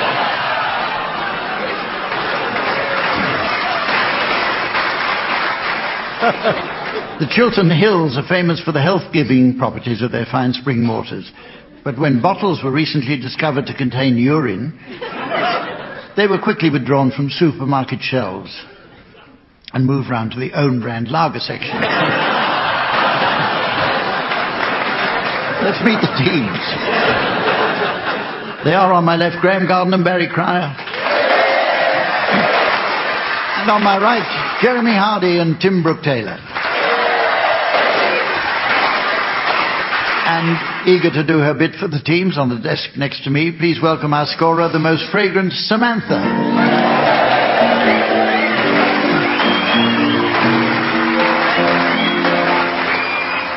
Let's start with historical headlines, where we take a fond look back at those days of yore. Before the advent of newspapers, teams, many varied methods of disseminating news were employed. For example, important messages were sent attached to arrows by the African pygmy tribes in the high grass plains. The most common by far was, "Where the hell are we?" Teams, I'd like you to suggest for us how today's newspapers and other periodicals might have reported historical events of great moment. And the event is, the Druids build Stonehenge.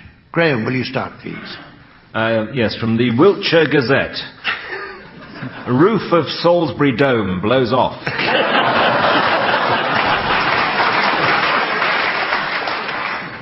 Tim. Melody Maker. Stones stop touring. Barry. This is from the Sport. Oh, yeah. Pop-up corn circles sensation. Jeremy. This is from the Building Times. Balfour Beatty insists Circle will be ready for Midsummer's Eve. There's another one here from the Sport. Oh, yeah? Yes, yes, it says, giant set of alien false teeth ate my virgin.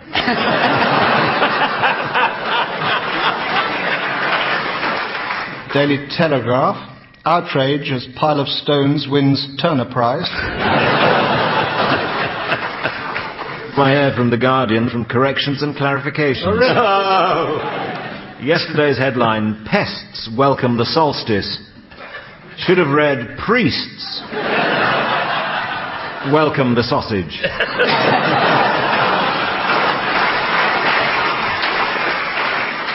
Let's try another. This time the event is Charles Darwin publishes The Origin of Species. Tim, will you please start this one? Monkey News. Darwin's findings offensive. From the Daily Mail, did our ancestors come down from the trees? See Paul Johnson on page 14. Catholic Herald. Oh, bugger. And there's one from the Guardian corrections and clarifications column. Yesterday's headline, Bishops tickle Darwin's monkey theory. Should have read, Bishops tackle Darwin's donkey, Terry.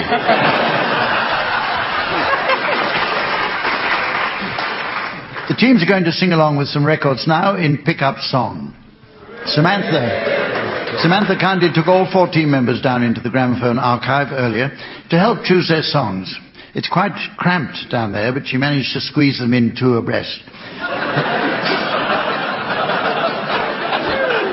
The first singer's disc is ready, and I notice Samantha's left it out, ready to be given a spin. Each player should sing along and then continue solo when at my signal she turns the volume down. If on the music's return you're within a gnat's crotchet of the original teams, I'll be awarding points, and points mean what they drink in pubs in Somerset. What do points mean?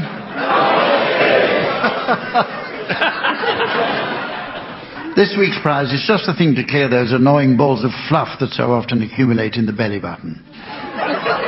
It's this naval decongestant spray.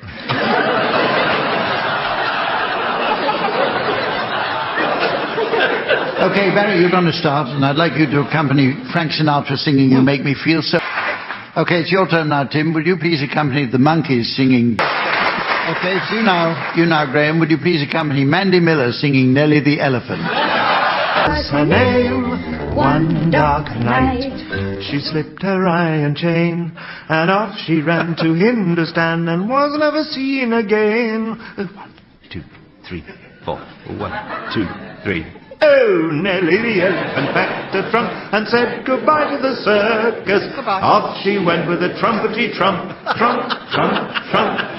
Nellie the elephant packed a trunk and trundled back to the jungle. Off she went with a trumpety trump, trump, trump, trump. Never seen again.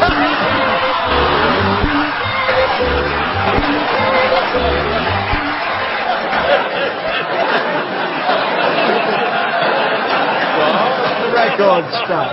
And finally, Jeremy, would you please accompany Buddy Holly singing his lovely True Love Ways? Of course. No true love ways. Go for it, Jezza. Sometimes we'll sigh. Sometimes we'll cry. Boarding at gate 3. You know why? Just you and I. No true love ways. Throughout the day, our true love ways will bring us joys to share with those who really care. Sometimes we'll sigh with those who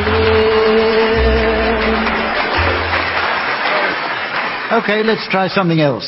Anything else. The next game is a quickie round, giving ample time for the teams to give vent to their full acting range. It's called Sound Charades, and it's played in tribute to that great TV show, Give Us a Clue, where the players conveyed a film title without speaking and within a strict time limit. The undisputed mime maestro was, of course, Lionel Blair. And who can forget the look of relish in his face when he was given 2 minutes on the African Queen?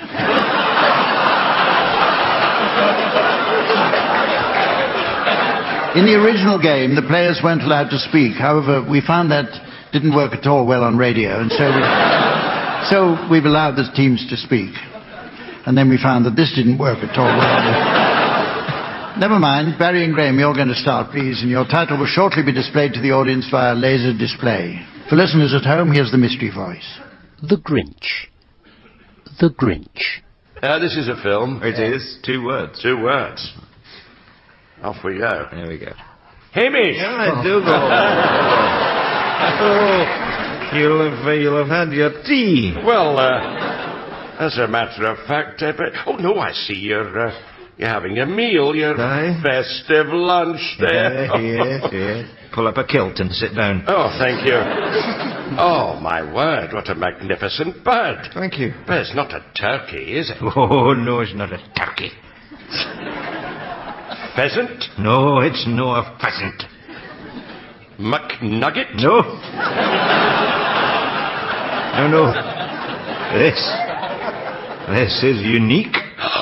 It's a rare cross, the result of a grouse.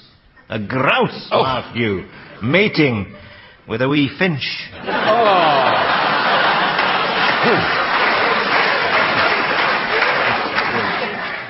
James, that's a one-off.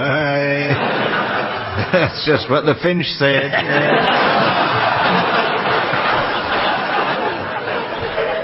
Oh, his soul brings the tears to your eyes. What do you call it? A frouse? Oh, no, quite the reverse. Oh.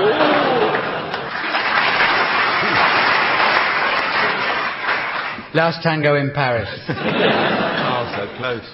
Could it possibly be the Grinch?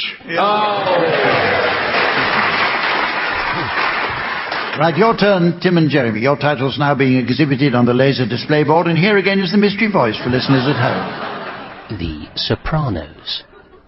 The Sopranos. So what is it? It's television. Television, 2 words. 2 words, and it goes something like this. Hey, you! You talking to me? Yeah, you! Mezzo!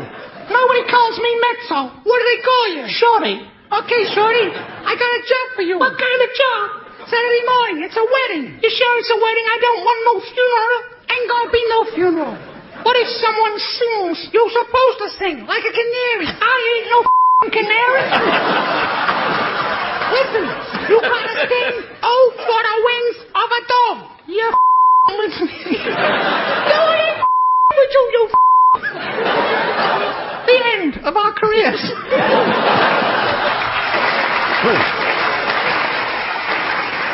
Whatever it is, it's a good edit.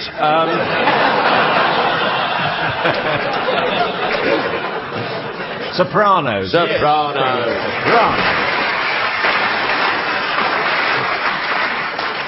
You bleat with the fishes. We come now to what's known in modern broadcasting parlance as a landmark event. So welcome to our spectacular, brand new round, the Quiz of Quizzes.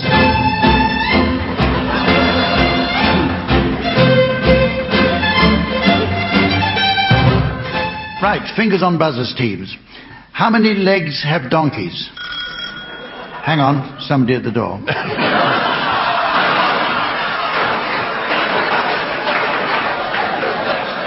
Samantha, can you go and see to it? Okay. Right, carry on. Tim. 4. Tim says 4. Barry and Graham? Higher. No. Are you sure? Higher. I don't think it's lower. Lower. You say lower. Well, the right answer is that no legs have donkeys.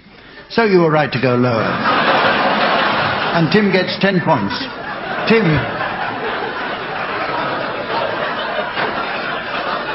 Tim, question or nominate? Nominate Graham.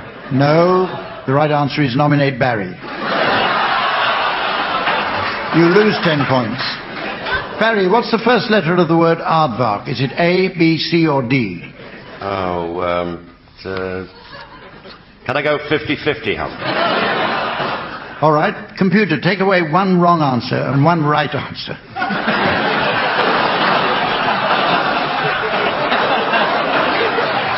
Barry, you have 2 wrong answers left. Which do you go for? Can I phone a friend? All right, if you must. Who are you calling? Ian. Hello? Ian, this is Humphrey Lyttelton from Radio 2's Best of Jazz. Now, I know you can't see the show. Yes, I can. Why? Where are you? I'm here. I'm in the audience. Well, you were told to switch off your mobiles before the recording. Please switch yours off now. Oh, sorry. Barry. Ian.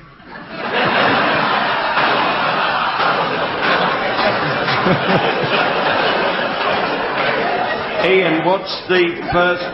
Ian? Hello, he's gone. Aardvark, does it start with C or D? Take your time.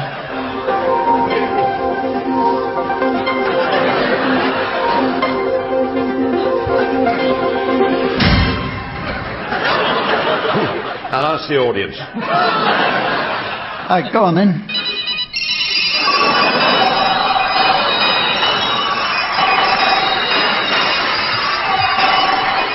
No. Switch them all off. Barry, you're out of time. But let's see what our survey said.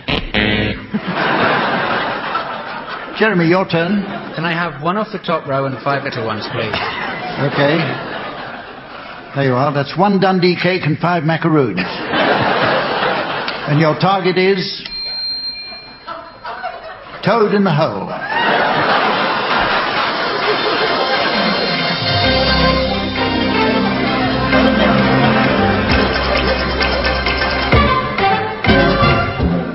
Well? No, I've only got Toad in the blender. Well, 3 away, but that's only 2 points. Graham, your turn, and it's time for What Happens Next. Okay. Well?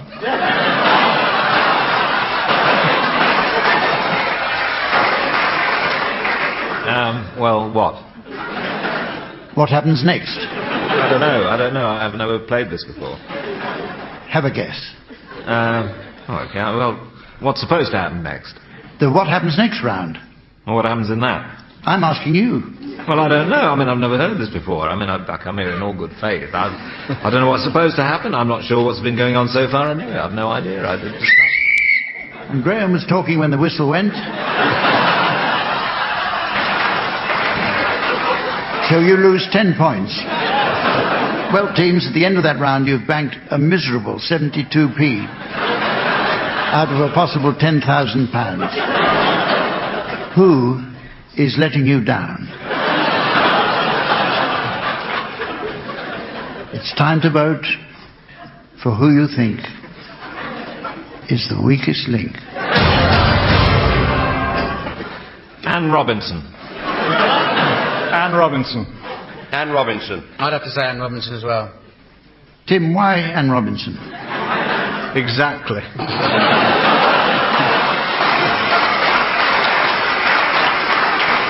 Well, Anne Robinson, you are the weakest link. Goodbye.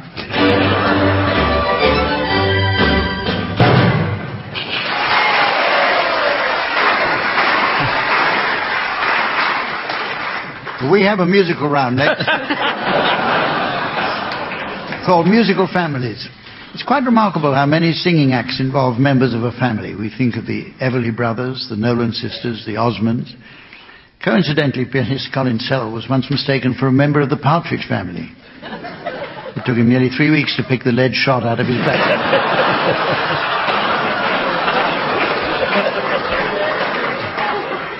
Okay, teams, let's create some new musical families of our own. Barry, you can start.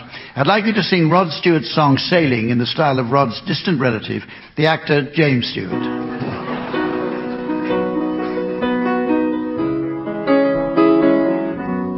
I'm sailing.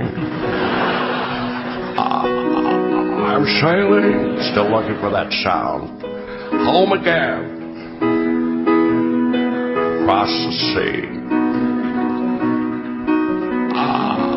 I'm sailing stormy waters to be near you, to be free. I'm flying. I'm flying. I once played Lindbergh. You probably saw it. It's usually on TV in the afternoon. I'm flying. Passing high clouds, that's pretty painful. To be with you. Who can say? I'm off on my scooter now.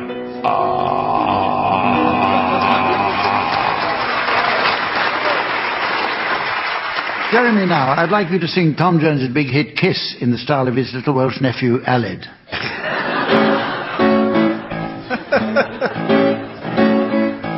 You don't have to be beautiful to turn me on. Just need your body, baby, from dusk till dawn. My hormones are kicking in, I think. Don't need experience to turn me out. Got air under my arms now. You just leave it all up to me. I'll show you what it's all about. You don't have to be rich to be my girl. Don't have to be cool to rule my world. In no particular sign, I walk a compatible way. Just want your extra time and you are Kiss.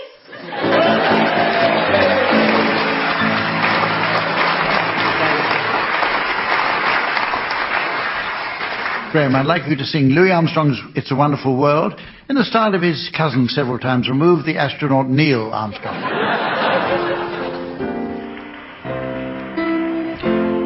I see trees of green.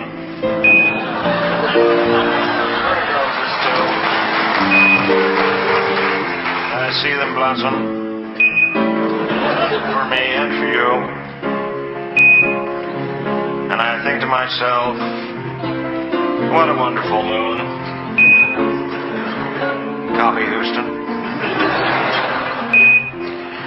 I see skies of blue and clouds of white. A bright, blessed day and dark, sacred night. And I think to myself, Houston, we have a problem.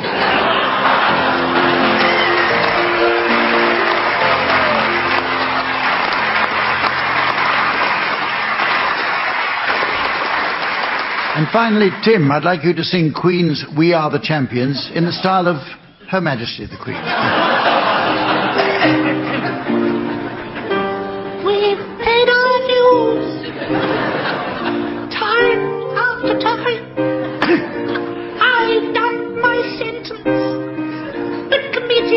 crime and bad mistakes. One's made a few. Ask me. I've had my share of sand kicked in my face, but I've come through. But Charles, I intend to go on and on and on and on. We are the champions, my subjects, and we'll go on reigning till the end. 'Cause we are the champion. One is the champion.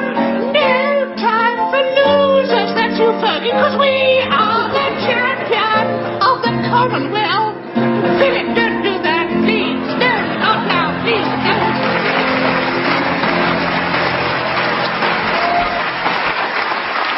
Well, I notice it's very nearly the end of the show, but there's still time for the teams to suggest some chat-up lines for minority groups.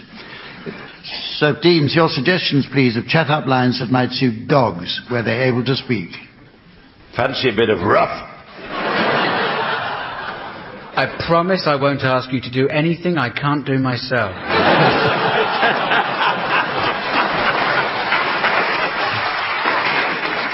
Fancy doing it human style?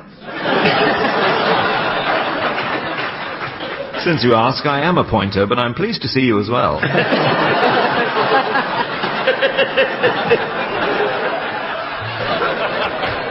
My aftershave? Oh, it's just a little toilet water. Sit, lie down. I wish it was always this easy.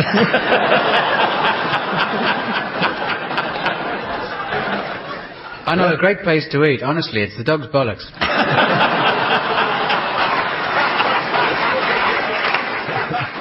Let's paint the town pale yellow.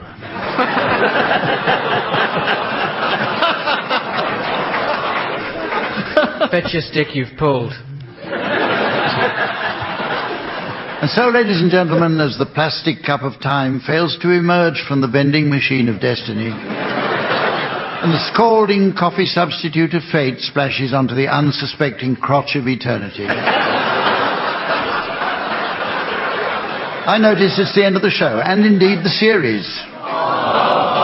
But our regular teams will be back again in the spring, and what would the show be like without 4 top-class comedians? Tune in next year to find out. So, from Samantha, the teams, myself, and the fine folk of High Wycombe, it's goodbye. Barry Pryor, Graham Garden, Jeremy Hardy and Tim Brooke-Taylor will be given Silly Things to Do by Humphrey Lyttelton, with Colin Sell setting some of them to music. The programme consultant was Ian Pattinson, and the producer was John Naismith.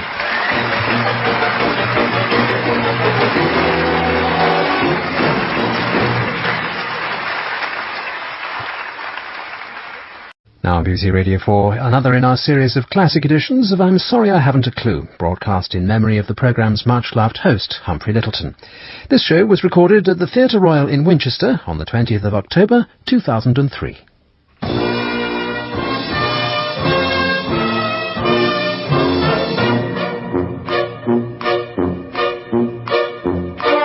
We present I'm Sorry I Haven't a Clue, the antidote to panel games.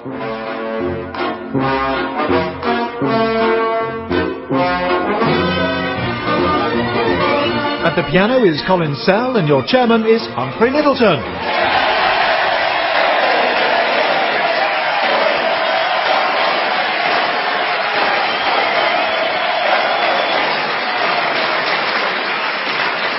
Hello and welcome to I'm Sorry I Haven't a Clue. You're welcome to join us this week from the Theatre Royal in Winchester, a fine city set at the heart of the ancient kingdom of Wessex. It was the Romans who established a town here on the site of a small British settlement and called it Venta Belgarum. The Latin word venta simply meant home, while the word Belgarum indicated a base of rocky hills or tors, hence the literal translation, home-based stores.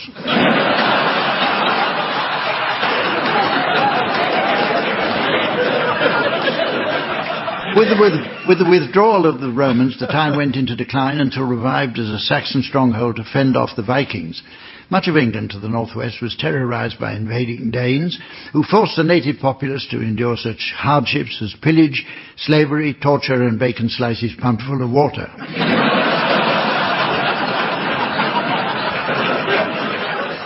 With the building of the cathedral, the city became a venue for royal weddings. In 1002, Emma, the daughter of the Duke of Normandy, came here to marry Ethelred the Unready, who used the occasion to launch his unsuccessful range of torch batteries.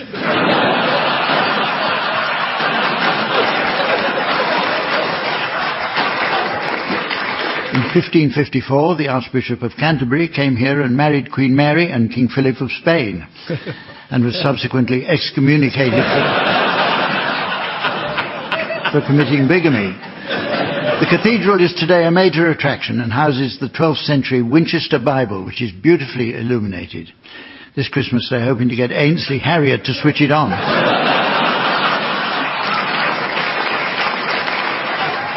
With the city constantly expanding, St John's Hospital was built here in AD 935. Their first ever patient is recorded as one Will the Shepherd. His descendants still live in the area and treasure the document confirming his admission date, which has been passed down the family since the very day it was received in 1984.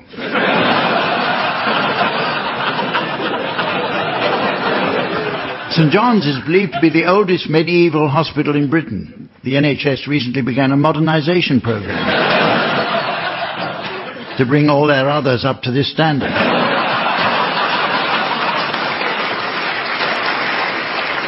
Well, it's now time to meet the teams, and this week we have 4 comedians off the television. And there aren't many who've been off the television as long as these. They are on my left, Barry Cryer and Graham Garden.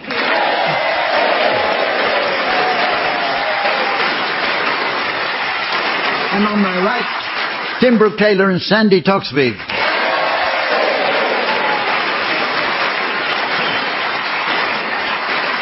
And eager as ever to enjoy the teams on the desk next to me, please welcome our scorer, the delightful Samantha.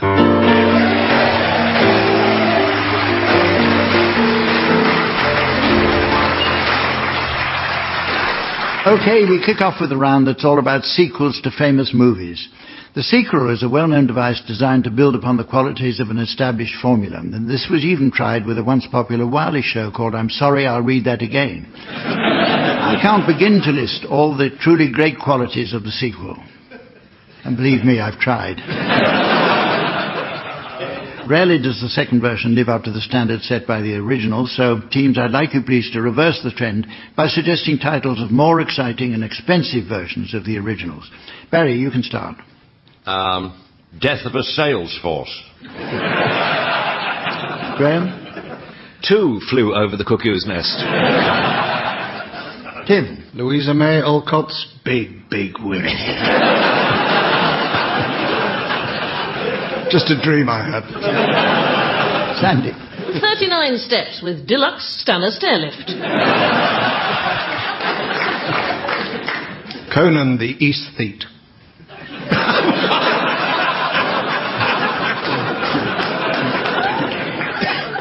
Chitty Chitty Bang and Olufsen. Watership down and then back up again. Very dramatic one, Call Me Saddam. Reference to Call Me Madam. It's the best that's ever gone. Bring me the whole of Alfredo.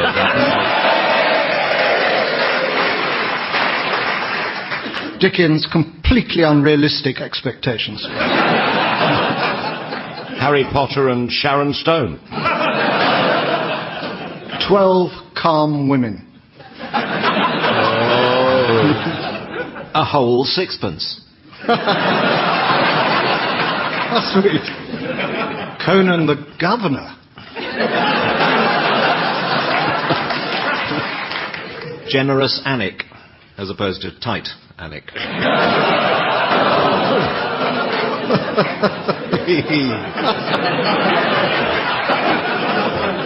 Gorillas in the Mist, with slight occlusion from the west but brightening later. I'm going to ask the teams to sing for us now. Oh, no. In the round called One Song to the Tune of Another. Now, this isn't a concept that's at all difficult to grasp, teams, as the basic construction of a song mirrors almost exactly that of a spacecraft. The tune is just like a rocket motor driving the capsule, or words, up through the stratosphere and out of the Earth's ecliptic orbit, and once free of gravitational pull, the two can be separated, just as the words can be removed from the song and set to a different tune, or, in the case of the capsule, can dock with another space vehicle. Personally, I've never seen the point of space travel. Oh, yes, you can point to all the spin-off benefits, such as non-stick digital watches and a barrow that writes upside down. But what's the point of that anyway? If you want to write upside down, just turn the page round when you've finished. Of course, they proved the moon has zero atmosphere, but Swindon has zero atmosphere. And we don't all spend millions of dollars going there to see for ourselves. Now, teams, I sense that you think I've missed something here. Yes, what about the black hole, that strange area of space that's so densely compressed it absorbs everything that goes near it? How does that fit in? A body that is both dense and sucks.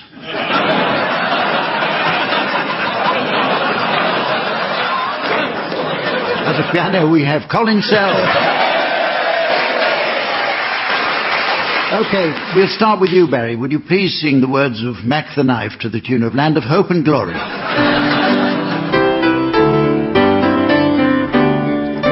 Oh, the shark has pretty teeth, dear, and he shows them pearly white. Just a jackknife as MacHeath, dear, and he keeps it out of sight. When the shark bites with his teeth, dear, scarlet billows start to spread. Fancy gloves wears MacHeath, dear, so there's not a trace of red. On the sidewalk Sunday morning lies our body using light. Someone sneaking round the corner. Someone make the knife from a tumble by the river, a cement bag dropping down.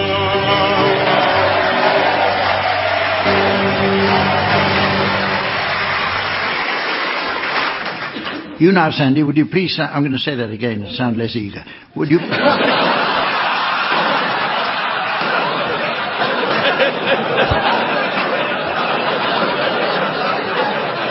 Would you please sing the words of Anarchy in the UK to the tune of Bring Me Sunshine?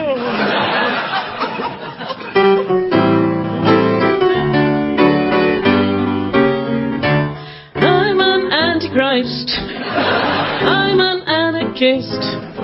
Don't know what I want, but I know how to get it. I want to destroy the passerby, 'cause I want to be anarchy. No Dutch body in the city, it's the only way to be. Is this the MPLA? I thought it was the UK, or just another country, another council tenancy. I want to be an anarchist, get pissed and destroy. I'm an antichrist, I'm an anarchist.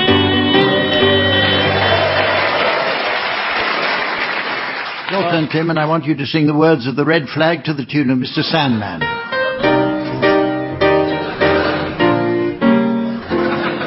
The people's flag is deepest red. It shrouded off our martyred dead, and ere their limbs grew stiff and cold, their hearts that died its every fold. Then raised the scarlet standard high. Within its shade we'll live and die. Though cowards flinch and traitors sneer, we'll keep the red flag flying here, brother.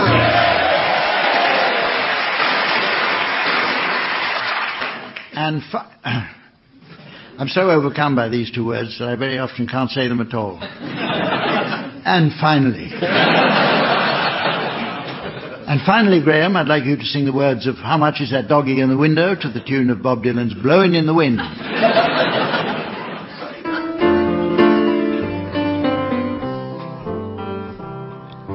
How How much is that doggy in the window? Woof, woof. The one with the waggly tail. How much is that doggy in the window? Woof, woof. I do hope that dog is for sale. I don't want a bunny or a kitty. I don't want a parrot that talks. I don't want a bowl of little fishes. You can take a goldfish for a walk.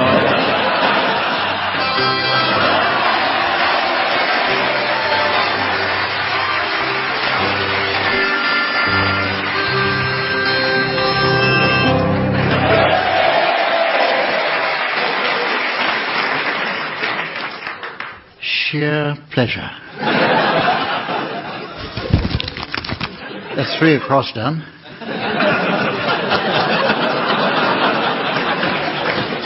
We move on now to a game called Play Your Chords Right. This is based on a popular TV show called Play Your Cards Right, hosted by the evergreen Bruce Forsyth. It was Brucey, of course, who became famous with his many catchphrases such as, nice to see you, nice, and what do you mean a wig? A wig, what mean you do?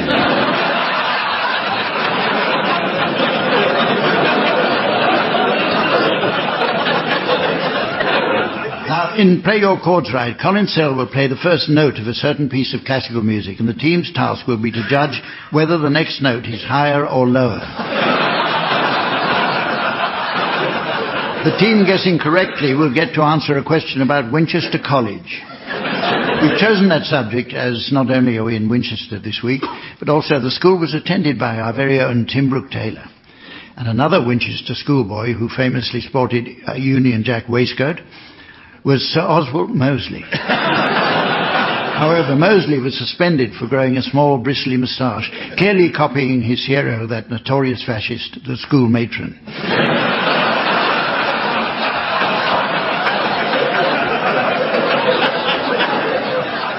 Okay, I'll now ask Colin to announce the piece of music whose note structure you'll be guessing, teams. What is it, Colin? It's the Kusswalzer, Opus 400, by Johann Strauss II. Not again. Okay, will you please play the first note of this piece for us now, Colin? Yes, Humph.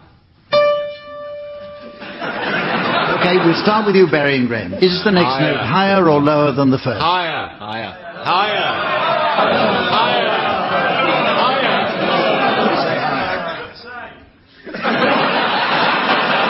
Okay, Colin, now. Can we have the second note, please? Here's the first note. Yes. Here's the second note.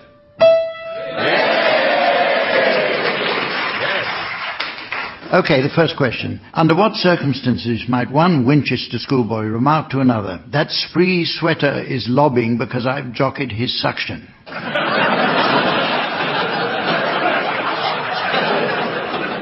Please, sir, I know some. I think it's when the riders of Rohan have laid siege to the Elflings in the mines of Mordor. No? No. No. Right. Swatty Brooke-Taylor's putting his hand up. Sorry, Sandy. What?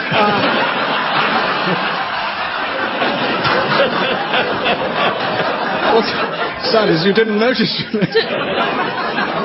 Do people still carry smelling salts? Can we have a go, please? Yes. Well, I think Spree was cheeky.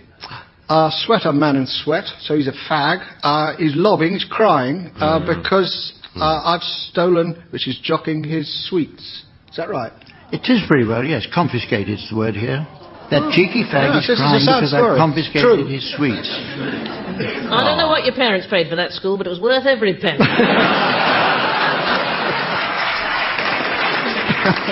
Now, Colin, can you give us a roundup of what you've played so far?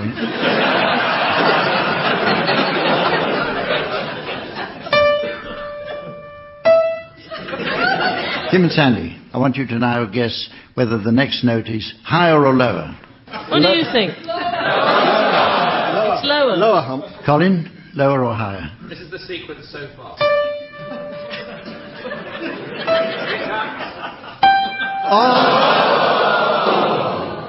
right. Thanks a lot.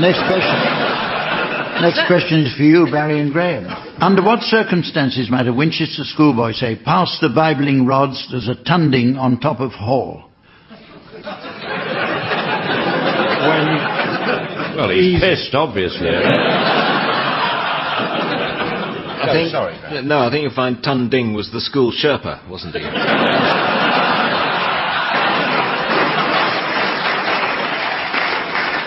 And they'd use the Bibling rods to get him down.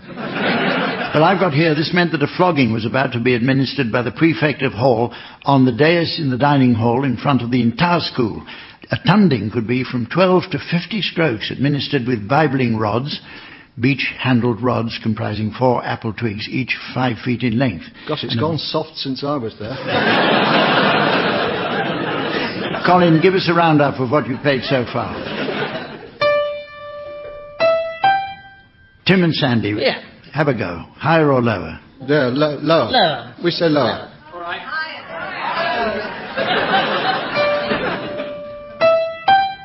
Here it is. Yeah. We don't really want the question. Can I just say the sweetest thing that you may not be able to see in the audience is that when each time Colin's doing that, he's beating time with his foot as if it really mattered.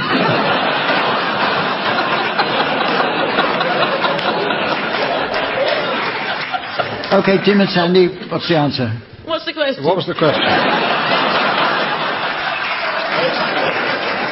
I seem to remember is that note higher or lower? And we got that one right. We've done that bit. Yeah. It was lower, and now you give us a question. And then you'd have a nice cup of tea.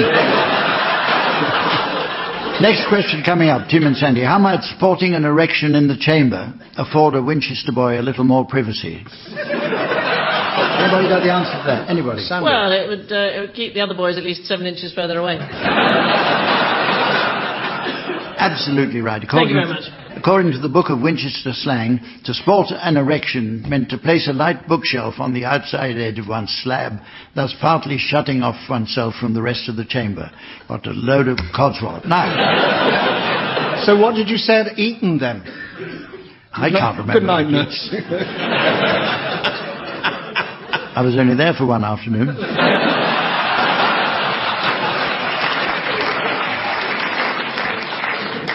We take a refreshing look at the lives of celebrities next in an exercise called In Their Own Words. I brought along a selection of magazine interviews with certain famous people which have short sections missing. The team's task is to use their skill and judgment to determine what the original words might have been. As a matter of fact, our own Tim Brooke-Taylor has recently been featured in a lot of interviews following publication of his latest book, called A Brief History of Tim. It takes us from the creation of the universe through the development of an ever-expanding and yet paradoxically infinite cosmos, right up to the present with Tim's appearance in Panto at Bournemouth this year. Okay, we'll start with you, Barry and Graham. For you, I have the words of none other than David Blaine. Magic is like an addiction. The ideas come from anywhere. I just think, wow, that would be... lucrative.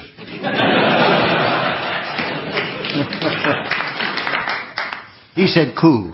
Standing in a block of ice for 62 hours does surprising things to your...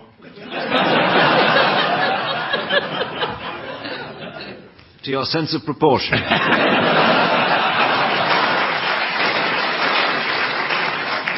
Mind was what he said. On my third day in the ice block, I felt like I was in purgatory. I kept hearing what sounded like a speeded-up version of... quote, unquote.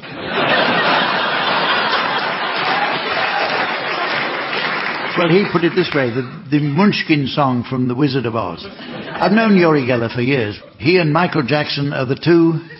I want as bridesmaids. Forces of magic for me. My next challenge or performance piece is the most extreme exercise in isolation and physical deprivation ever attempted. It has to do with being solitary for 44 days and 44 nights, completely isolated from everything with no... good reason. Or food. Just a tube bringing me... all the way from Mornington Crescent. liquid with vitamins in it. Food. OK, your turn now, Tim and Sandy, and for you I have the words of Anne Widdecombe. Can you guess the missing sections in this piece? I absolutely hate getting up in the morning. It's only achieved with very considerable effort and the aid of 3... Burley Dockers. Alarms. Oh. If I've ignored the first alarm, the second starts. I ensure the third alarm is... Under my arse. Yep, I believe that. Placed at a very great distance from me, so I have to get up to deal with it. So you were right, Sandy.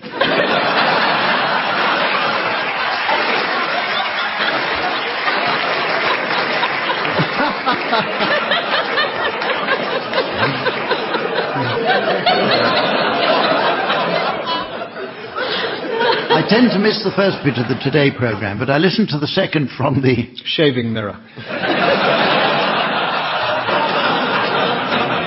Well, shower. From the shower. All right. In the morning I look in the mirror and sometimes I see dark... Bristles.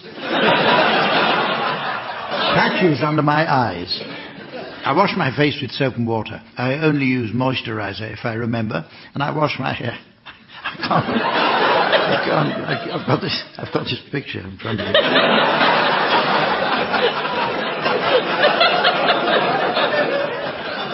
Well, turn it over. That's worse.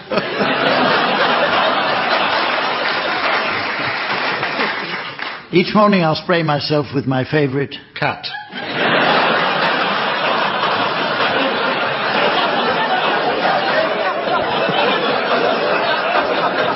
Miss Dior perfume. I use Max Factor foundation and powder, and applying it takes... 3 years. Well, 5 minutes. Then I throw everything into my handbag so I'm ready to walk out of the door. My mother is always saying, that bag will... become Prime Minister one day.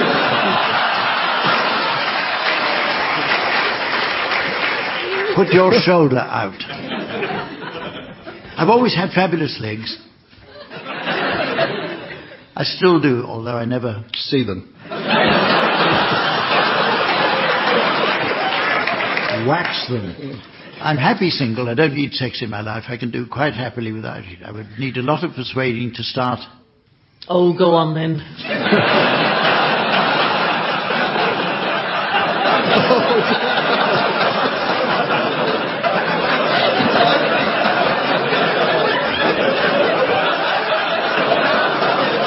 Oh dear.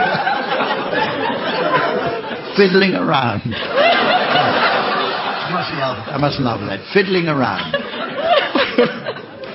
I came into politics to fight socialism. I hate socialism. Fortunately... So does Tony Blair. We have another musical round now with Swanee Kazoo. This is where the teams perform unlikely duets on the chirpy kazoo and soothing Swanee whistle. Musical accompaniment will be provided by Colin Sell at the piano. Colin was telling us earlier that he was once asked to play the piano for Sammy Davis Jr. And what a nice little school that was.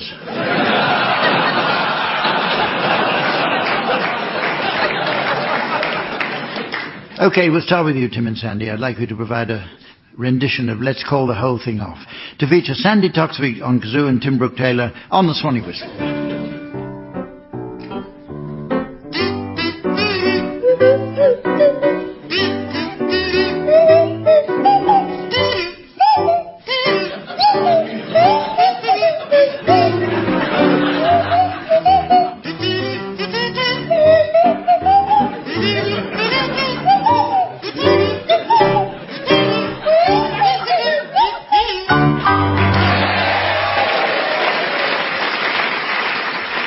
Okay, your turn now, Barry and Graham, and I'd like you to provide us with a rendition of My Grandfather's Clock to feature Barry Crowder on the kazoo and Graham Garden on the Swanee whistle.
So, ladies and gentlemen, as the actress of time and the bishop of fate go into the pub of destiny, and the landlord of eternity says, "Is this some kind of joke?"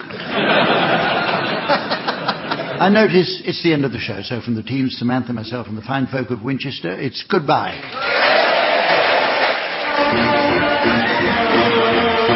Barry Pryor, Graham Garden, Sandy Potsvig and Tim Brooke-Taylor have been given Silly Things to Do by Humphrey Lyttelton, with Colin Sells setting some of them to music. The programme consultant was Ian Pattinson, and the producer was John Naismith.